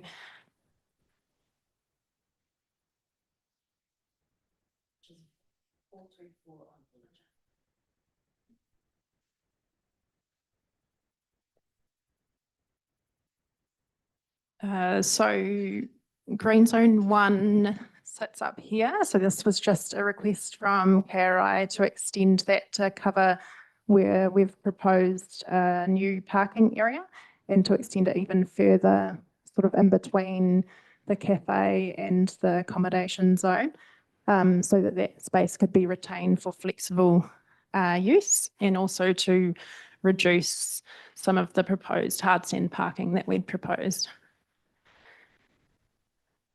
Great, any considerations on that or there's general support? We can move on. Okay, let's move on from that down to accommodation.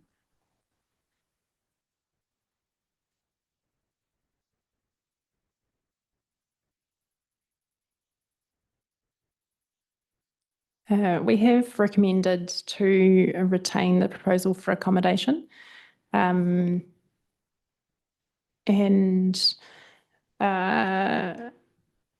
obviously we received a number of submissions that identified concerns providing the accommodation, such as it was not council's core business. There was a potential risk of commercialising the domain, and the concern additional or intensified accommodation would reduce valued green open space and alter the public open space function and amenity of the reserve. The Howarth study identified that demand currently exceeds supply during peak events, and that combined refurbishment of the lodge and chalets and modest expansion of the chalets is financially justified, with the potential to grow revenue and strengthen the domain's position as a premier events destination. The proposed modular units represent a targeted and proportionate expansion, providing modest accommodation for adult athletes and sporting groups that is not currently available on site. Fine, and then Mayor Mike. Yeah, I'm not sure about this one. I think this one needs a bit of thought. I can't see enough here to commit us to doing it as council. I don't mind exploring it, but it feels a bit, it's one demand study, and I'm not convinced that this is in isolation should be considered as such. Okay, Mayor Mike. Right. I sort of am in support of exploring this, and particularly because it sort of gave some good rationale that the land up behind, so the Robberdale Lodge, is pretty much a hill. It's really only used for some very much overflow car parking. I mean, apart from that, it's part of the reserve, but not actively used. Yeah, so I think it's worth investigating. To me, I say yes to the investigation because if the thing has to wipe its nose, it has to pay for itself. Absolutely. but it's worth the investigation because it also clearly, and obviously this is not going to solve the lack of accommodation either, but it is going to help. Particularly for events where, school groups, but also you're trying to house maybe officials close to the lake who sort of actively involved and not necessarily in Cambridge or Te Awamutu or Hamilton or away from the site. Thanks, Mike. I've got Dale Marie and then Shane. Yeah, Ian, Sorry, Shane, I had Oh, Dale Marie sorry. just in front of you. Kei te pai ahua. I'm probably going to lean back on you, Shane, because we questioned the investigative options with Ngāti Koroki Kahukura. I just would like to make sure that if there's any investigative looking at this, that we're not paying for it either.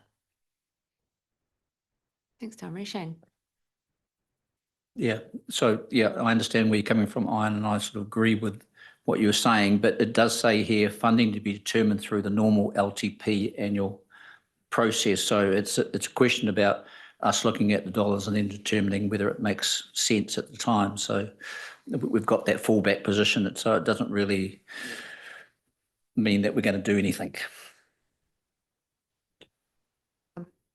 Yeah, and I agree with that approach as well. I feel we need to have something in the master plan to say that we're going to be looking at it, because there was pretty strong feedback too that the accommodation as it stands is in desperate need of refurbishment, and that there is a good case for some modular, which is not sort of luxury stuff or anything, just suitable, for eventing and things like that.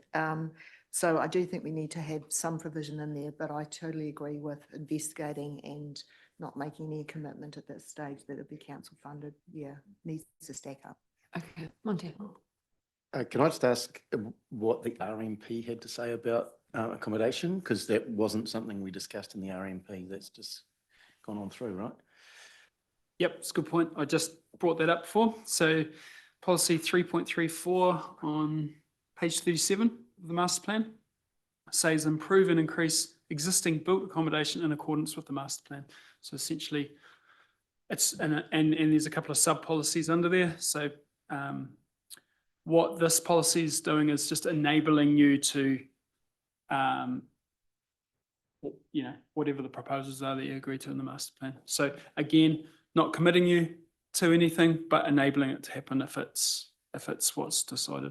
So just under that policy, there's a couple of things it points out. So 3.34A, refurbishing and potentially extending the existing Roberdale Lodge to create affordable, accessible and functional year-round accommodation for large groups. B is refurbishing chalets. C, developing new motel-style modular units that provide affordable, universally accessible and high amenity accommodation.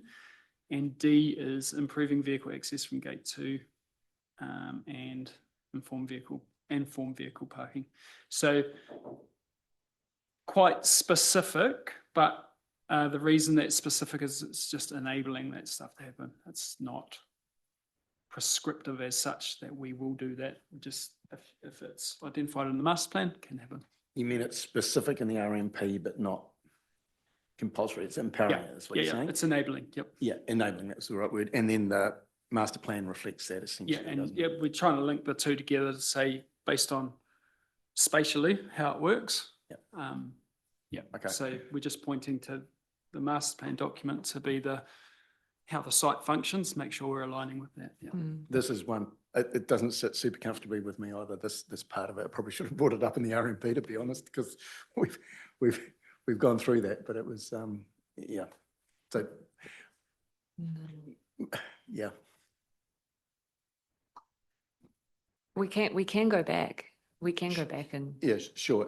discuss that. Right through the hearings and through all the reading the materials, this has been one of the ones that has somewhat worried me. I'm not super on board with it, but we've got a few minutes to discuss it now, right? Absolutely. Can I go to David? He just wants to say something and then let's come back to the table. Yeah, just to give a little bit of a wider context, it was originally Horworth did a Waikato tourism report and then identified as Waipa having accommodation issues.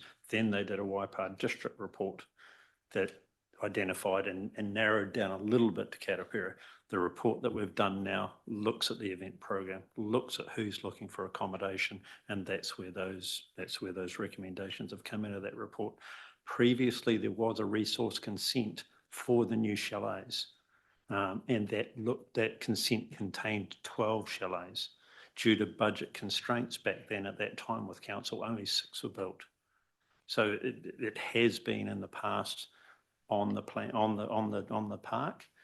So it's been talked about for a long time, but do share your concerns around costs, and hence why the long-term plan process has been put in there that then enables that discussion with you in the future, and also the fiscal situation that council is in, and also partnership with mana whenua or others.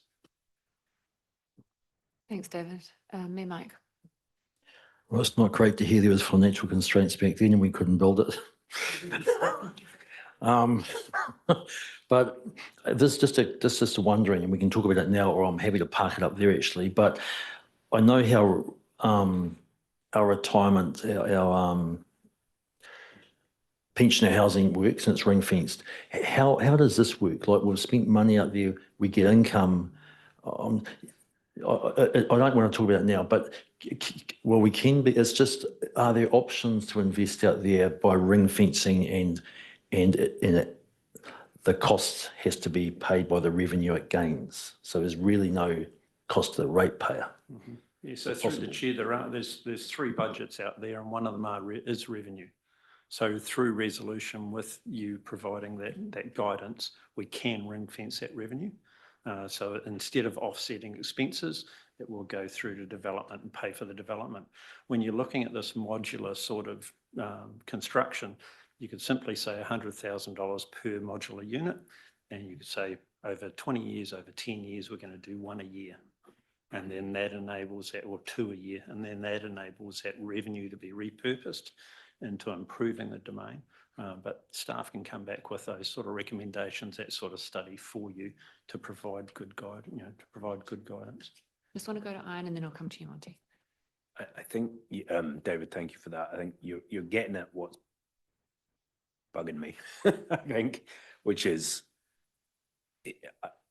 us, the council doing that as an enabling entity, I think is reasonable, because there's an identified need, but the council doing it as a ratepayer funded exercise is where that gets sticky for me, because I don't think that's right. So I guess that's the sort of tweak I'm looking for, which is that if we do this, I don't know if this is the place to put that, but I want it to be clear that this wouldn't be part of sort of council's business as usual.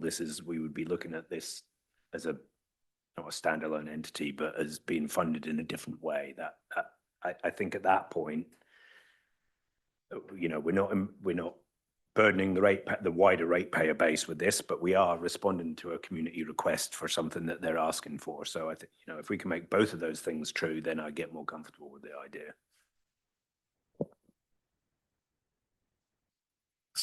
So far we've been talking sort of about the financial case for it, or probably even slightly more fundamental than that, about enabling the provision of accommodation on the reserve. I'm not actually really convinced of that, and I've sort of remained the whole way through. I know it's there currently, and I hear, David, we've had resource consents and so on in the past, but this RMP and master plan will either further enable that or not, are kind of the 2 options. No one's talking about taking it away, but yeah, I'm not super comfortable with it, and it's been that way the whole way through. But Are you because you don't feel that's core council business, or other reasons? Keen to explore that. I'm not convinced it's core reserve business. And we're competing, if we're providing accommodation out there, competing with commercial providers in Cambridge, it doesn't sit comfortably with me as a global part of the reserve, but perfectly happy to be convinced why it is, but I haven't thus far through the process, okay? Monty, I'll go Shane and then Dean. I heard from some submitters in the hearing talking about how useful that was for their volunteers that need to be on site through that whole period. And And that to me sort of makes it a little bit different. And I understand your arguments, but I took that on board. Thanks, Shane. Dean, and then I'll go to Claire. Yeah, I'd just like to ask how the accommodations are managed. Who's responsible for that? Is that sorry? Yeah, so through the chair, that's part of the managing services contract, day-to-day running of the domain. So it goes through the GL Events hold that contract. All of that revenue comes back to council. Claire. Yeah, I'm responding to what Monty was sort of, throwing into the ring. Yeah, so my understanding of I suppose the standard of the accommodation isn't likely to be competing with, I suppose higher quality, in Cambridge or nearby. Like it does say it's a nice standard, but it would just be the basics really. And I certainly agree with Shane that there was a good case put that it's really beneficial to have volunteers that can stay on site and things like that.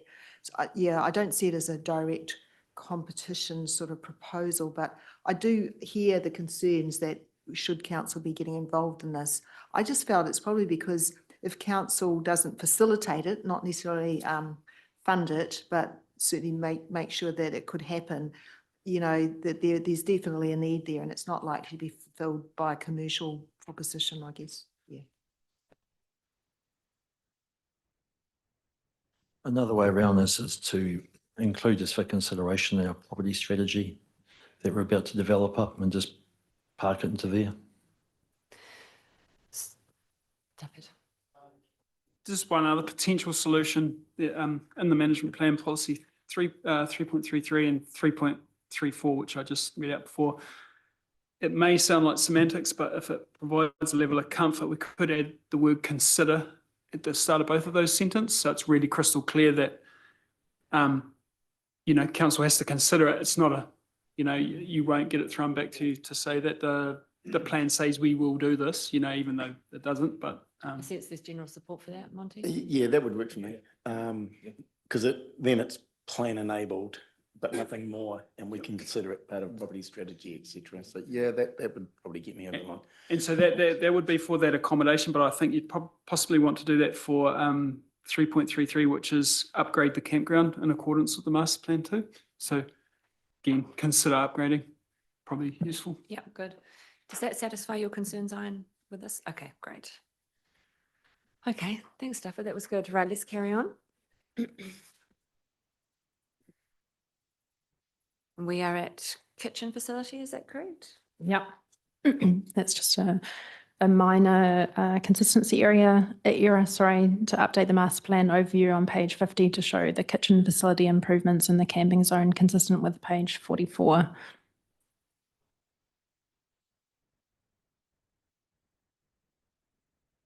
Right, any concerns for that, or everyone happy to move on from that item? Great. Go to vehicle circulation and parking. Multiple submitters, KRI, Wakaama, and individual submitters sought maximise event parking and improve trailer provision. And one individual submitter raised concern that the controlled access road typology, as in a gated section of road at the lower campground, was unclear for clubs that may need current access to the multipurpose storage facility. It may help to bring up plan page 50 of the master plan. So we're recommending to extend the VIP and judge overflow parking below gate 2 towards Mangatari Road and towards the playground, to extend the spectator overflow parking below gate 3 towards Mangatari Road, and to extend spectator overflow parking to the west of the KRI operational zone where feasible. It's just some minor amendments to overflow car parking area zones, and also to pull back the controlled access to the road on the lower campground to allow for future 24/7 access to that multipurpose storage or club facility. Do you want me to show you where all those changes If you are? wouldn't mind, that would be Yeah. great. Thanks, Liz. Yeah.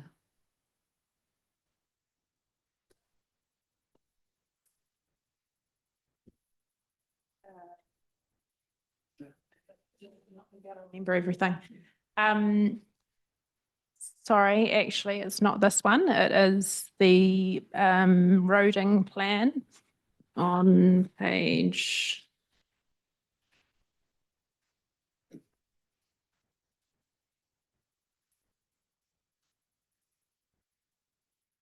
40. Through the chair, what page in diligent is that? Does anyone know? Yeah.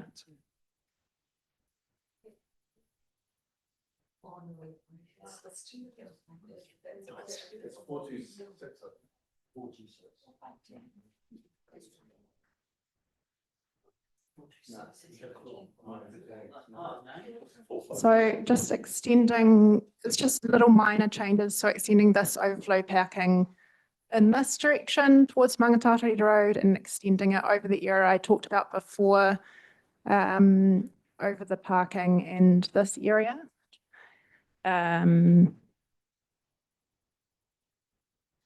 Below gate 3, so just allowing for spectator car parking in this area.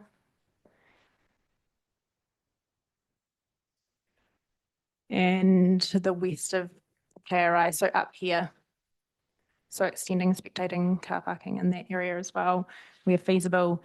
And then in terms of the controlled access typology, I can't reach that far up. At the moment, there is a little white road that runs in front of the campground toilets that is gated.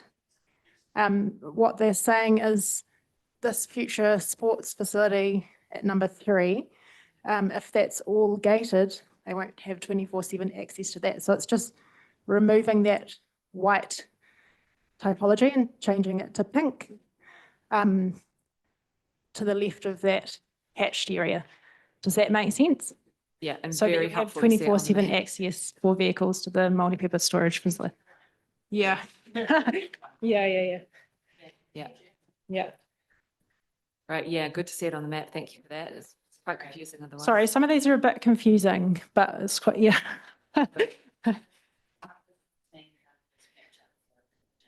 Okay. Any questions for Liz or considerations on that one? Can we move on? Great, okay. Gate 4 temporary event egress. So in terms of this one, there was strong support for this from a number of submitters. It's just to add a temporary gate 4 and to allow a temporary event egress through gate 4 as required. You'll be able to see gate 4 on the plan. It's just down to the south of the domain of Mangatatari Road. And just to make sure that that gate is moved slightly further to the north to allow for safe stopping distances. I've talked this through with the council's transport team. Yep, makes sense. Absolutely. I think we can probably move on from that one if everyone's happy. Yep. Okay, grandstand seating and shade.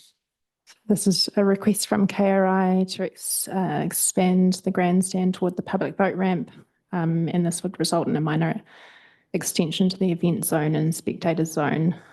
And then there was support for shade cover over the grandstand. So it's just allowing for those changes. Are we supportive of adding? I'll just sort of Oh, comment on we that. might.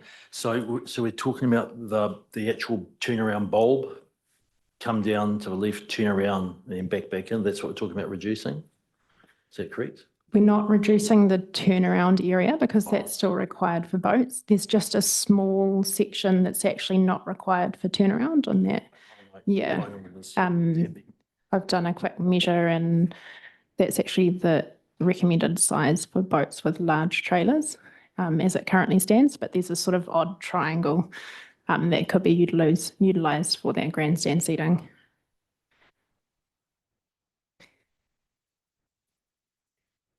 Happy to move on, everybody, from that? Comfortable there? Great. Okay, this is accessibility and universal design. And this might Yeah, this talks to Claire's This bring in point. Claire's point. Yes, I thought this would be here. Thank you. So Cambridge Rowing Club, Sport Waikato, Te Mana Vision, Swakama and individual submitters all sought stronger accessibility language, and one individual submitter specifically requested accessibility improvements for wheelchairs and power chairs. Just a reminder that this is a master plan, so this is a high level document, so we can talk to these things at a high level, but they'll be implemented in concept and detailed design in the projects that come out of the master plan.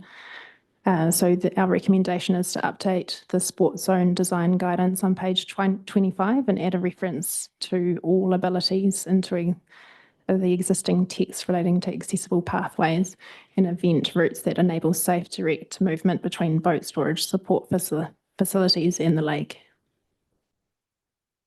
General support for that, I'm sure. Me, Mike? Yeah, just a clarification, I understand all that. At first, when you started bringing up this, Claire, I thought we're also talking, but we're clearly not, of like in a swimming pool, you've got like a hoist or something, because there's nothing to get someone, you can launch your boat, but you can't get someone then into it. Where does that concept fit in? So that will be designed as part of concept and detail design at the next stage for that central lake edge redevelopment. Yeah, That would be a consideration. Yeah. Absolutely. Good. That's great. Okay. Anyone else, or are you happy to move on? Right, let's move on to the start zone.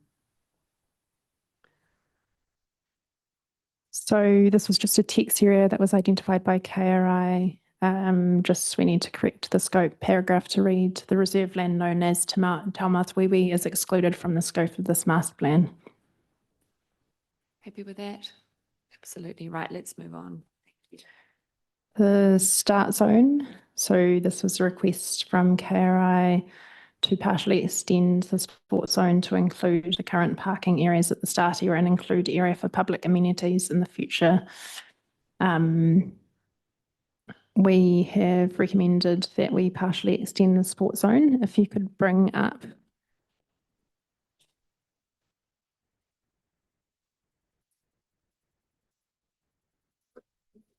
is it page 10? Sorry, no, it's not. It's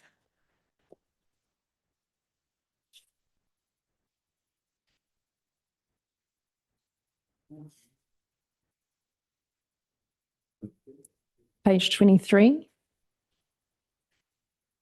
Yeah.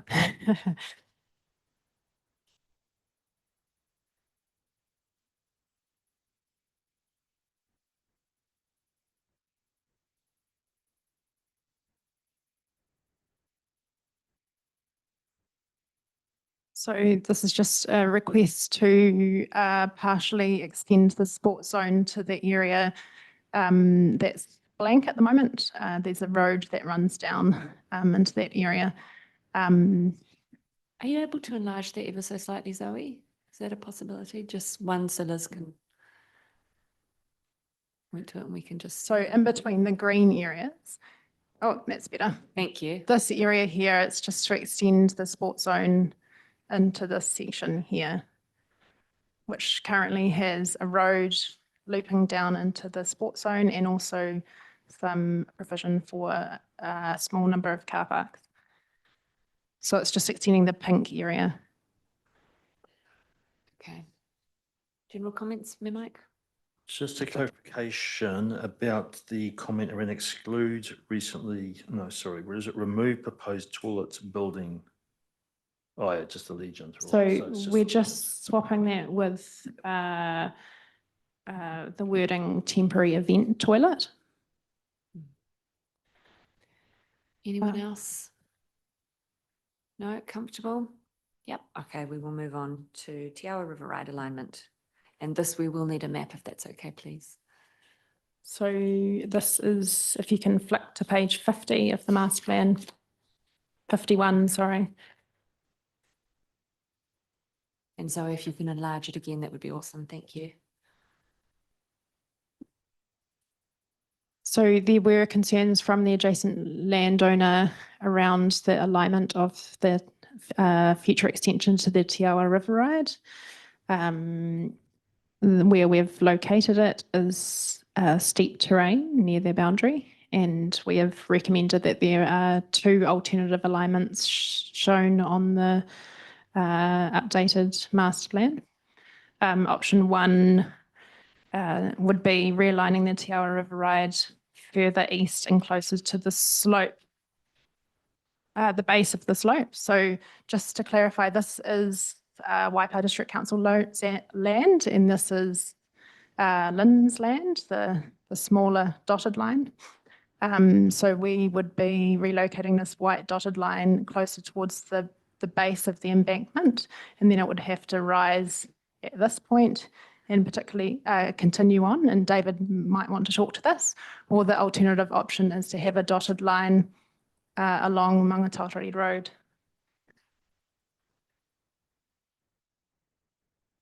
David, do you want to speak to that?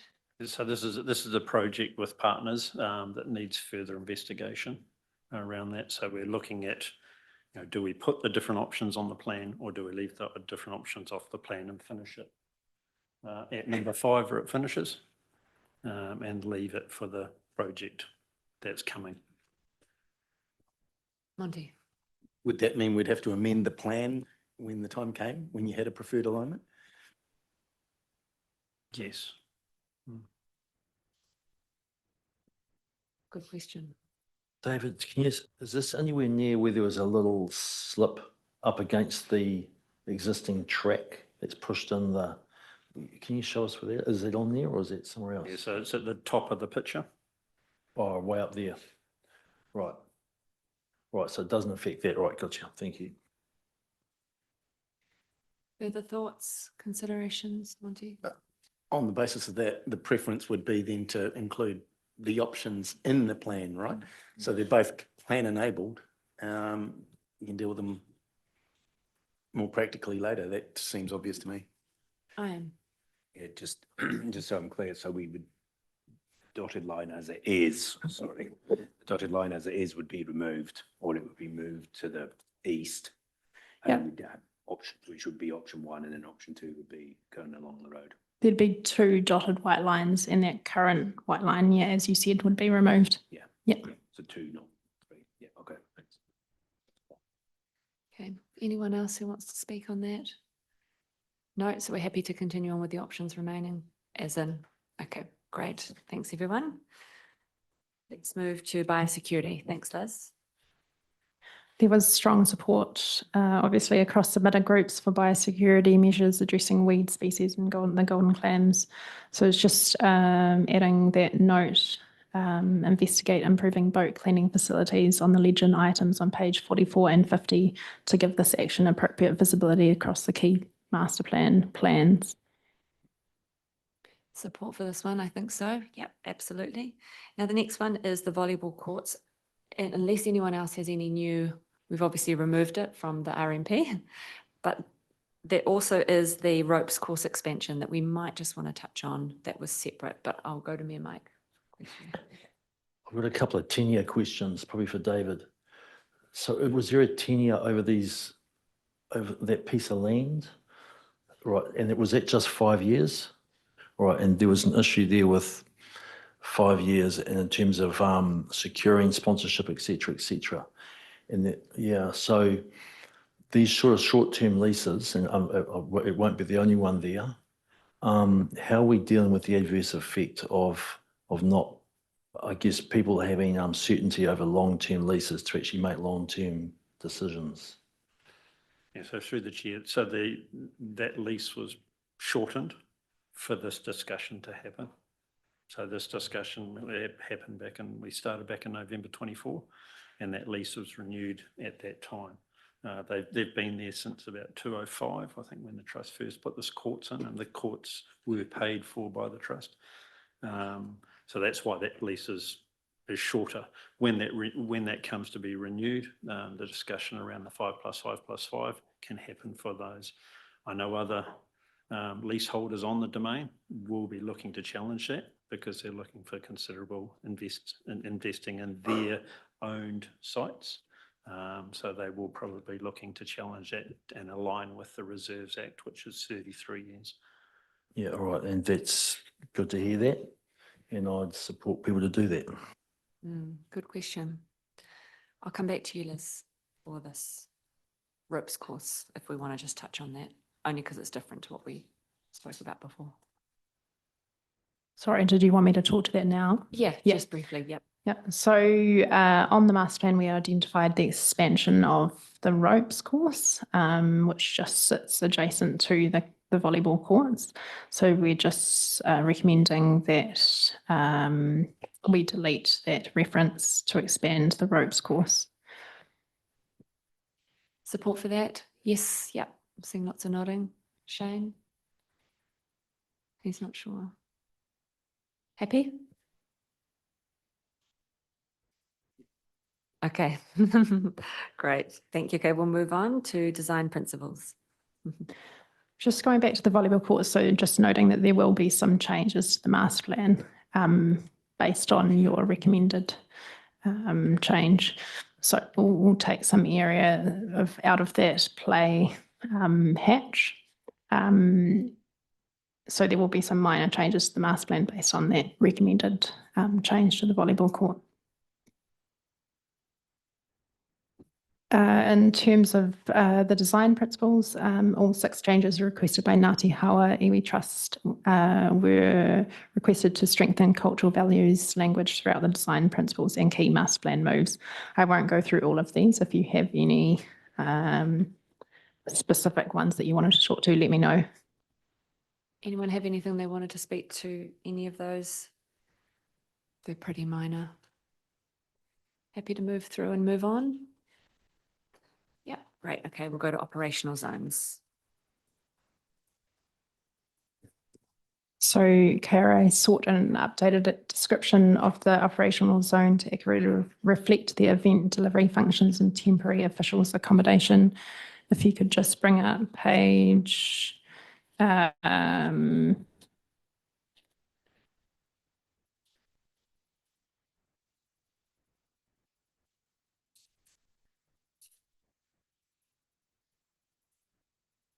page 22 of the master plan.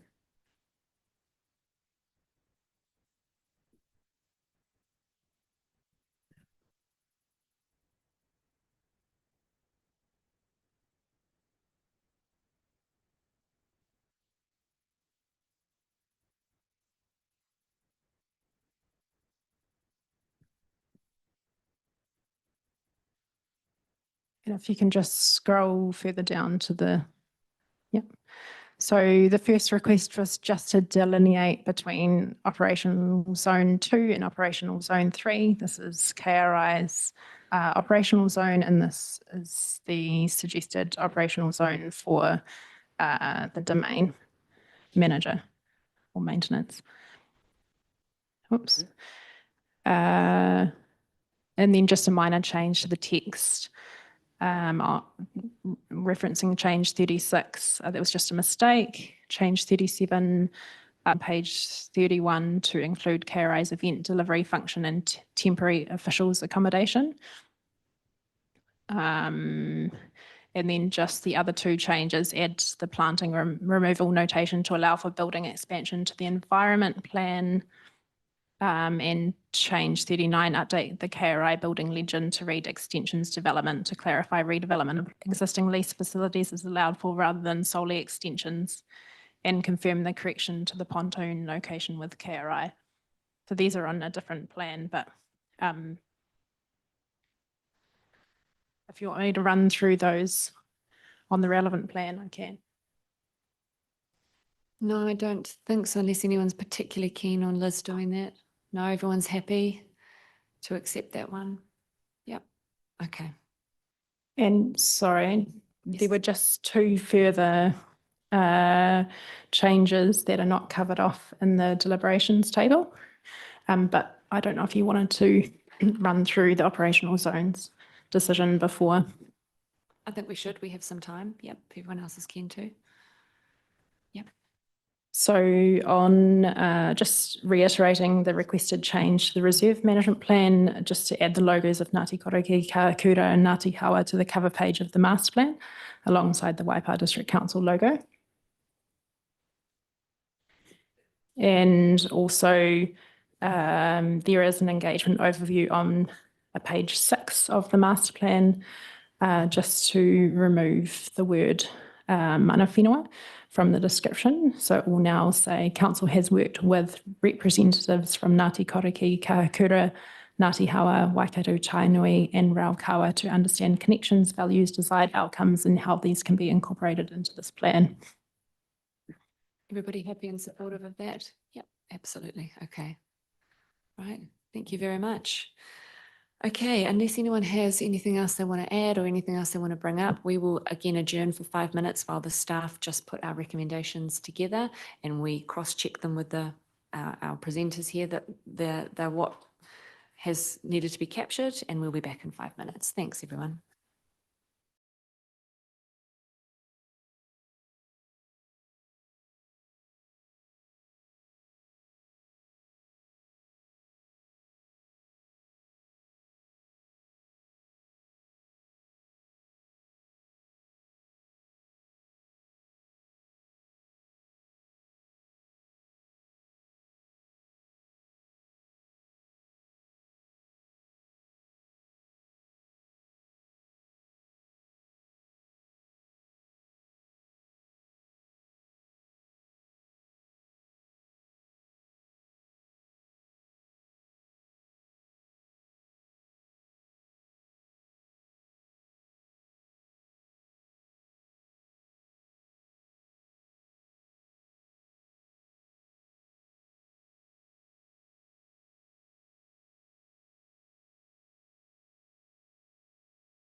But Marcus, you wanted to mention something?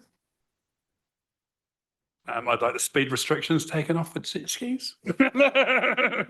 Alice abstain from voting. Marcus wasn't part of our deliberations process, so he won't be voting on these, but he is here to see the outcome of our work today. Right. All right, so I'm assuming Joe Greed will be sharing our recommendations on the screen for us. Thank you, Diana and Joe, for your work in the background, getting these ready for us. So I'm assuming that I will do A to D as one, and then we will work through E, F, and G. Okay, so A to D is obviously just that we're receiving the report, that we're the administrating body, that we have received the written submissions and we held those hearings, and that we consider the submissions. So Claire's happy to move. Monty's going to second. All in favour, please say aye. Any against? Great, carried. Now we will move to E, which is, oh, if we just go back up, approves the amendment to the RMP as set out in Appendix 1 to the report. And we are going to remove policy 3.8 relating to the sand courts from the RMP, replace recommended change 4 in Appendix 1 relating to desired future outcomes on page 3. So the recommendation reads, replacing numbers with bullet points. Everyone's happy with that? So that's where we landed with that one, wasn't it? Amend recommended change number 22 in Appendix 1. So it reads, amend second bullet point, New Zealand's premier non-motorised water sports hub, development and management that positions the domain as New Zealand's leading venue for... Oh, yes. Oh, thank you. For sports such as per Dean's recommendation, wakaama, rowing and kayaking, which attracts regional, national and international events. For amend, recommend change number 23. Through the chair, Oh, yes. I just want to come back to your answer and just to clarify your answer around Sure. the order of, what is it? 3? Yep. Yeah. This was David's answer, so he may be best placed to speak on I'll that. point it to David then around the order of Wakaranama rowing, et cetera, et cetera, et cetera. Just so the biggest number, because that's how it looks like it's ranked, just explain it to me, because I just don't see when I go out there. Apples, apples, oranges, oranges. It doesn't really matter what layer that it's announced in. But the ideology behind it was that Waka is the biggest event. Waka has 80 to 100,000 people that come to their domain, and we're talking about the events on the domain. So that's why that's been put like that. So the biggest single event, or the biggest of like numbers over the year sort of thing? It is. Biggest single event. Yeah. There's 2 events at Waka. Yeah. Pre-Christmas and after Christmas. Yeah. Biggest event. Number of events, rowing has more regattas that go all the way through Christmas regatta right through to, well, it starts with TA regatta right through to Māori every Fabulous, second. yeah. In terms of numbers though? Māoris, you're looking about 14,000. Christmas regatta's grown to about, that's 14,000 participants, about 3,800 competitors. Christmas regatta's gone to about 4,000 competitors, about 8,000. Right. 8,000. But in terms of quantum, because 100,000 for Wakarama is like massive, over 2 regattas, but the quantum of rowing over the year, I guess is what I'm asking. Yeah, rowing over the year, yeah, definitely a lot more than Waka. Waka's got 2 rowings probably. Yeah. So I mean, it's just a. I'll get back to my comment. All it is just what people perceive the lake as. That's all it is. Dale Marie. Happy to change if need be. Yep, I want to hear from Dale Marie and then we can talk about that. I'd like for us to move on because I think we're labouring something that is so micro, because I think it is very clear across internationally, Karapiro is a rowing premier place. we will never, ever get away from the fact that rowing has a dominant and is a premier. I wonder if we would labour if it was outrigger instead of wakaama. Kia ora rā. To answer that, personally, I would. Yeah, to me, it's just about the numbers. That's all it is. It's not about which is, it's just, that's obviously an order. Well, it's not an order to me. If it was an order, it would make sense. So I'm actually going to throw it to the table and we can either ditch it or we can just leave it. I'm Yeah, fine I'll with throw it that. to the table. Yeah, Claire? Yeah, with the help of my partner here, we were wondering whether or not to actually just say the New Zealand's leading venue for aquatic sports, and then you don't have to mention any of Yes. them. Yeah, and that's aligns with the change we made in the management plan report, reserve management plan, where we took out that non-motorised, but we said retain premier event and training venue for aquatic sport. So it keeps Okay. it simpler. Support for that? Can I just clarify? All I want to know is it accurate? I'm just going for accuracy here, nothing else. Would that be an accurate statement? Because I wouldn't have a clue. Yeah, wordsmithing. I think we've also got to take into account this is an internationally recognised venue for rowing. So we have international teams coming over to train during their winter period. You've got 11 kilometres of lake that they train on. No other lakes in the Northern Hemisphere have that. So it is steering towards rowing. I think you want to keep the individual sports in there, and also regional, national, international. Who's happy to leave it as it's put already? Can I just ask what page this actually appears on the RMP? I just want to see it in context. I'm struggling to find it.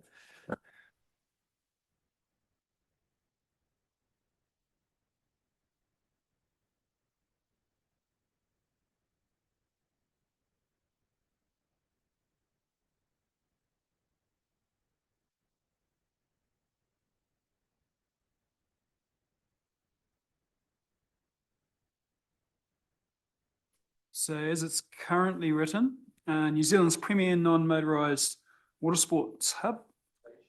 Oh, sorry, page is page 25 of management plan, point 2 on the right-hand side, key opportunities.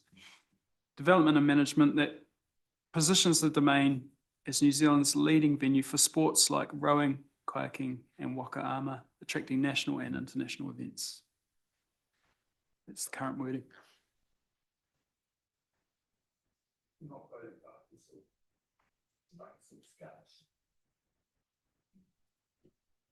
Okay, I'm going to take my punt. So in Appendix 1 on page 34, we've taken out the word non-motorised and put aquatic sport. So shouldn't the language that we use flow through the entire document? And it should the statement should be New Zealand's premier aquatic sports hub to follow through with what the vision statement is. Because if we're using two different languages, it doesn't make sense to me. Okay, I think we probably should just go for a vote on this. Who would like to keep it the way it's written? And Yeah, I'm just, having lived overseas for a long time, when you're researching, you'll put in keywords. So if I'm looking for international rowing venue, I'll key that in. Karapiro doesn't come up. We've held, first one was 1958, the Empire Games. Second one was 1950, sorry. And then 210 was the world. So it's massive venue. You go to Europe and you watch them. And I don't know if you've been watching the rowing over the last couple of weeks. They're rowing in weed. They're having all our same issues and worse. But our one is 11 kilometres long. They're playing with 2 to 3 kilometres. Hence why our New Zealand team's so strong. We've got to remember that we've got the New Zealand rowing high performances located at Karapiro. So I think to narrow it down is going to actually broaden the key that is there. It is a high performance centre for rowing. That's good information. So, Yeah, Okay. so based on that, yeah, I'd go back to retaining those, but I'd be quite happy to have rowing first though. So rowing, waka ama and kayaking. Just as what And Mark canoeing. suggested first. Yeah. okay. Who would like to change the order of the words? So rowing goes first. 1, 2, 3, 4, 5, 6. Sorry, why isn't canoeing in there? Because isn't canoeing based at Karapiro as well? And that's an international sport? Kayaking. Oh, is that the canoeing? Okay, so it's reflected in there adequately. Okay. So sorry, 6 to put rowing in first. Okay, that's our majority for today. So we will make those changes. Joe, can I just back us up for a second? Sure. The point above, where we turned bullet points. Yes, can we go back up, Joe, to that? We also removed the inelegant footnote. Yes. But that's not there. Oh, true. Good catch, Monty. We did do that.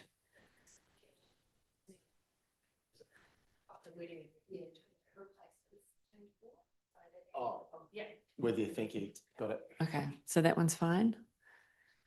Shane, did you want to speak on Yeah, the? no, I just wanted to apologise, Madam Chair, that I spoke okay. over you before, so. Thank you, I appreciate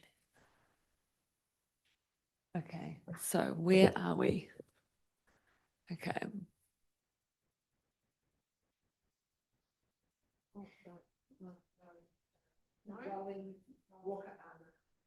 And then kayaking.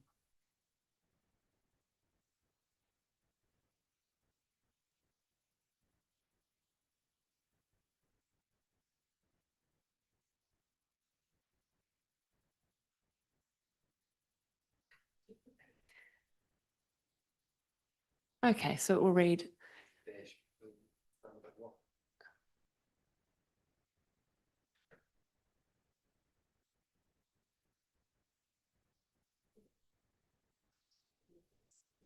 Okay, so read sports such as rowing, waka ama, and kayaking to attract regional, national, and international events.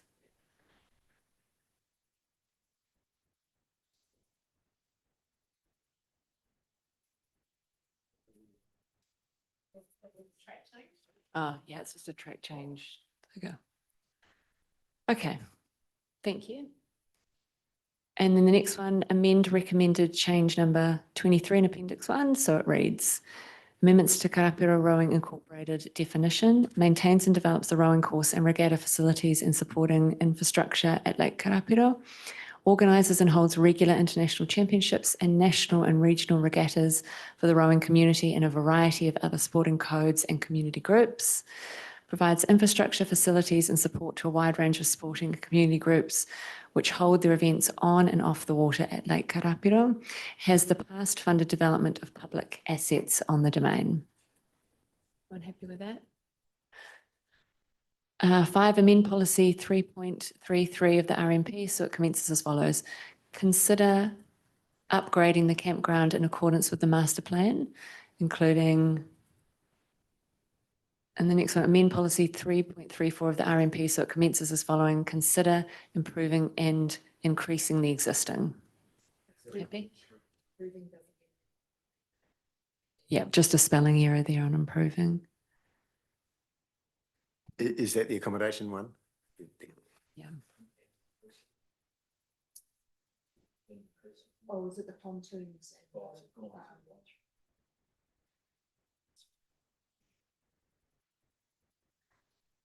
Okay, right, so that gets us to F. Approves amendments to the master plan as set out in Appendix 2 to the report, subject to the following. Amend recommended change number 48 in Appendix 2, so it reads, and we're going to add a new key item, investigate upgrading facilities, pontoon and podium adjacent to the central boat ramp. Update all relevant plans and text references to reflect these changes.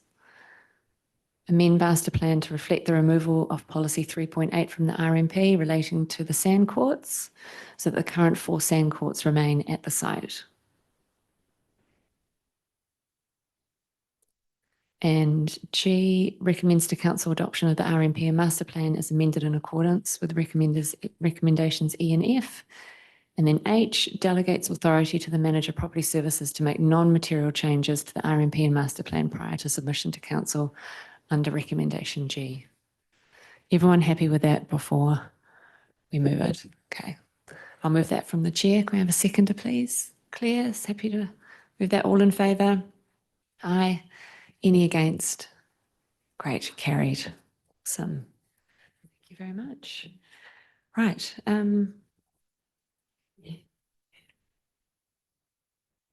Thank you. Thank you, Katie did remind me.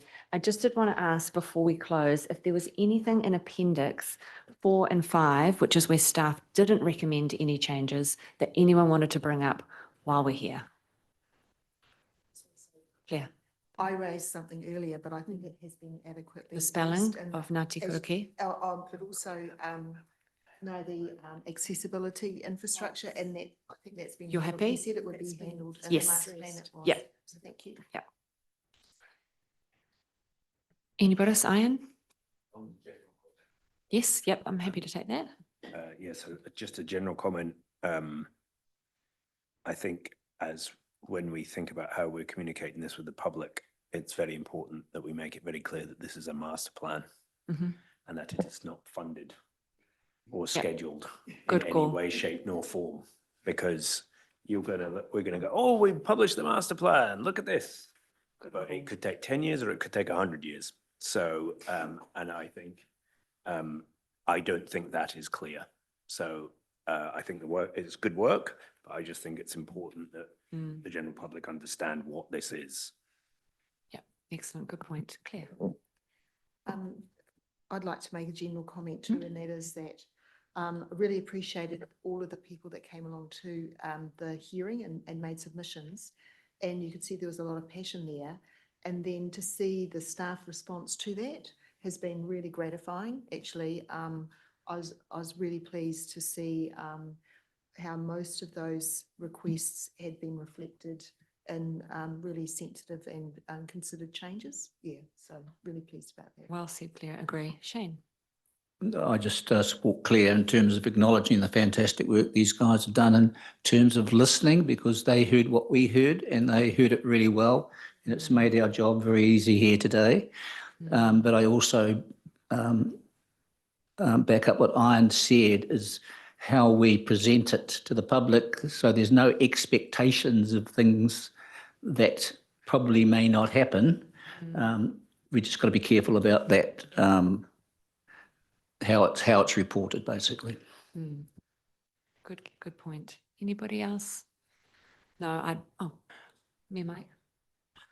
Yeah, just to reiterate both those comments, really, that I guess it shows, when people say maybe council doesn't listen at times, I think, was it 1,100 pages or something? And look, we went through all those, we've gone through a great process. It does show that council listens. It's absolutely evidence of it. I'd like to thank you folks too for the work that you've done in sort of putting this together and being in behind it. But the biggest thanks comes from the public who have actually all fed into this.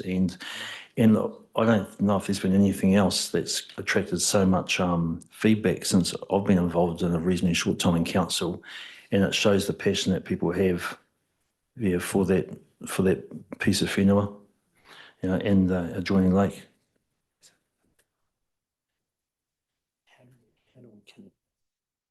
They've put their hand up. Obviously, I'd also just like to thank everyone who submitted, all our partners, stakeholders, everyone in the community, and yes, Stafford and Liz and David and Diana behind the scenes, and also my fellow elected members for really good, succinct deliberations. It was a really good day. And we will close with our closing karakia. If you can join me, it'll go up on the screen. Thank you. Puratia te rangimarie, puratia te aroha, puratia nā pai, puratia nā wawata, kia kore e ngaro, haumie hui e tā kia.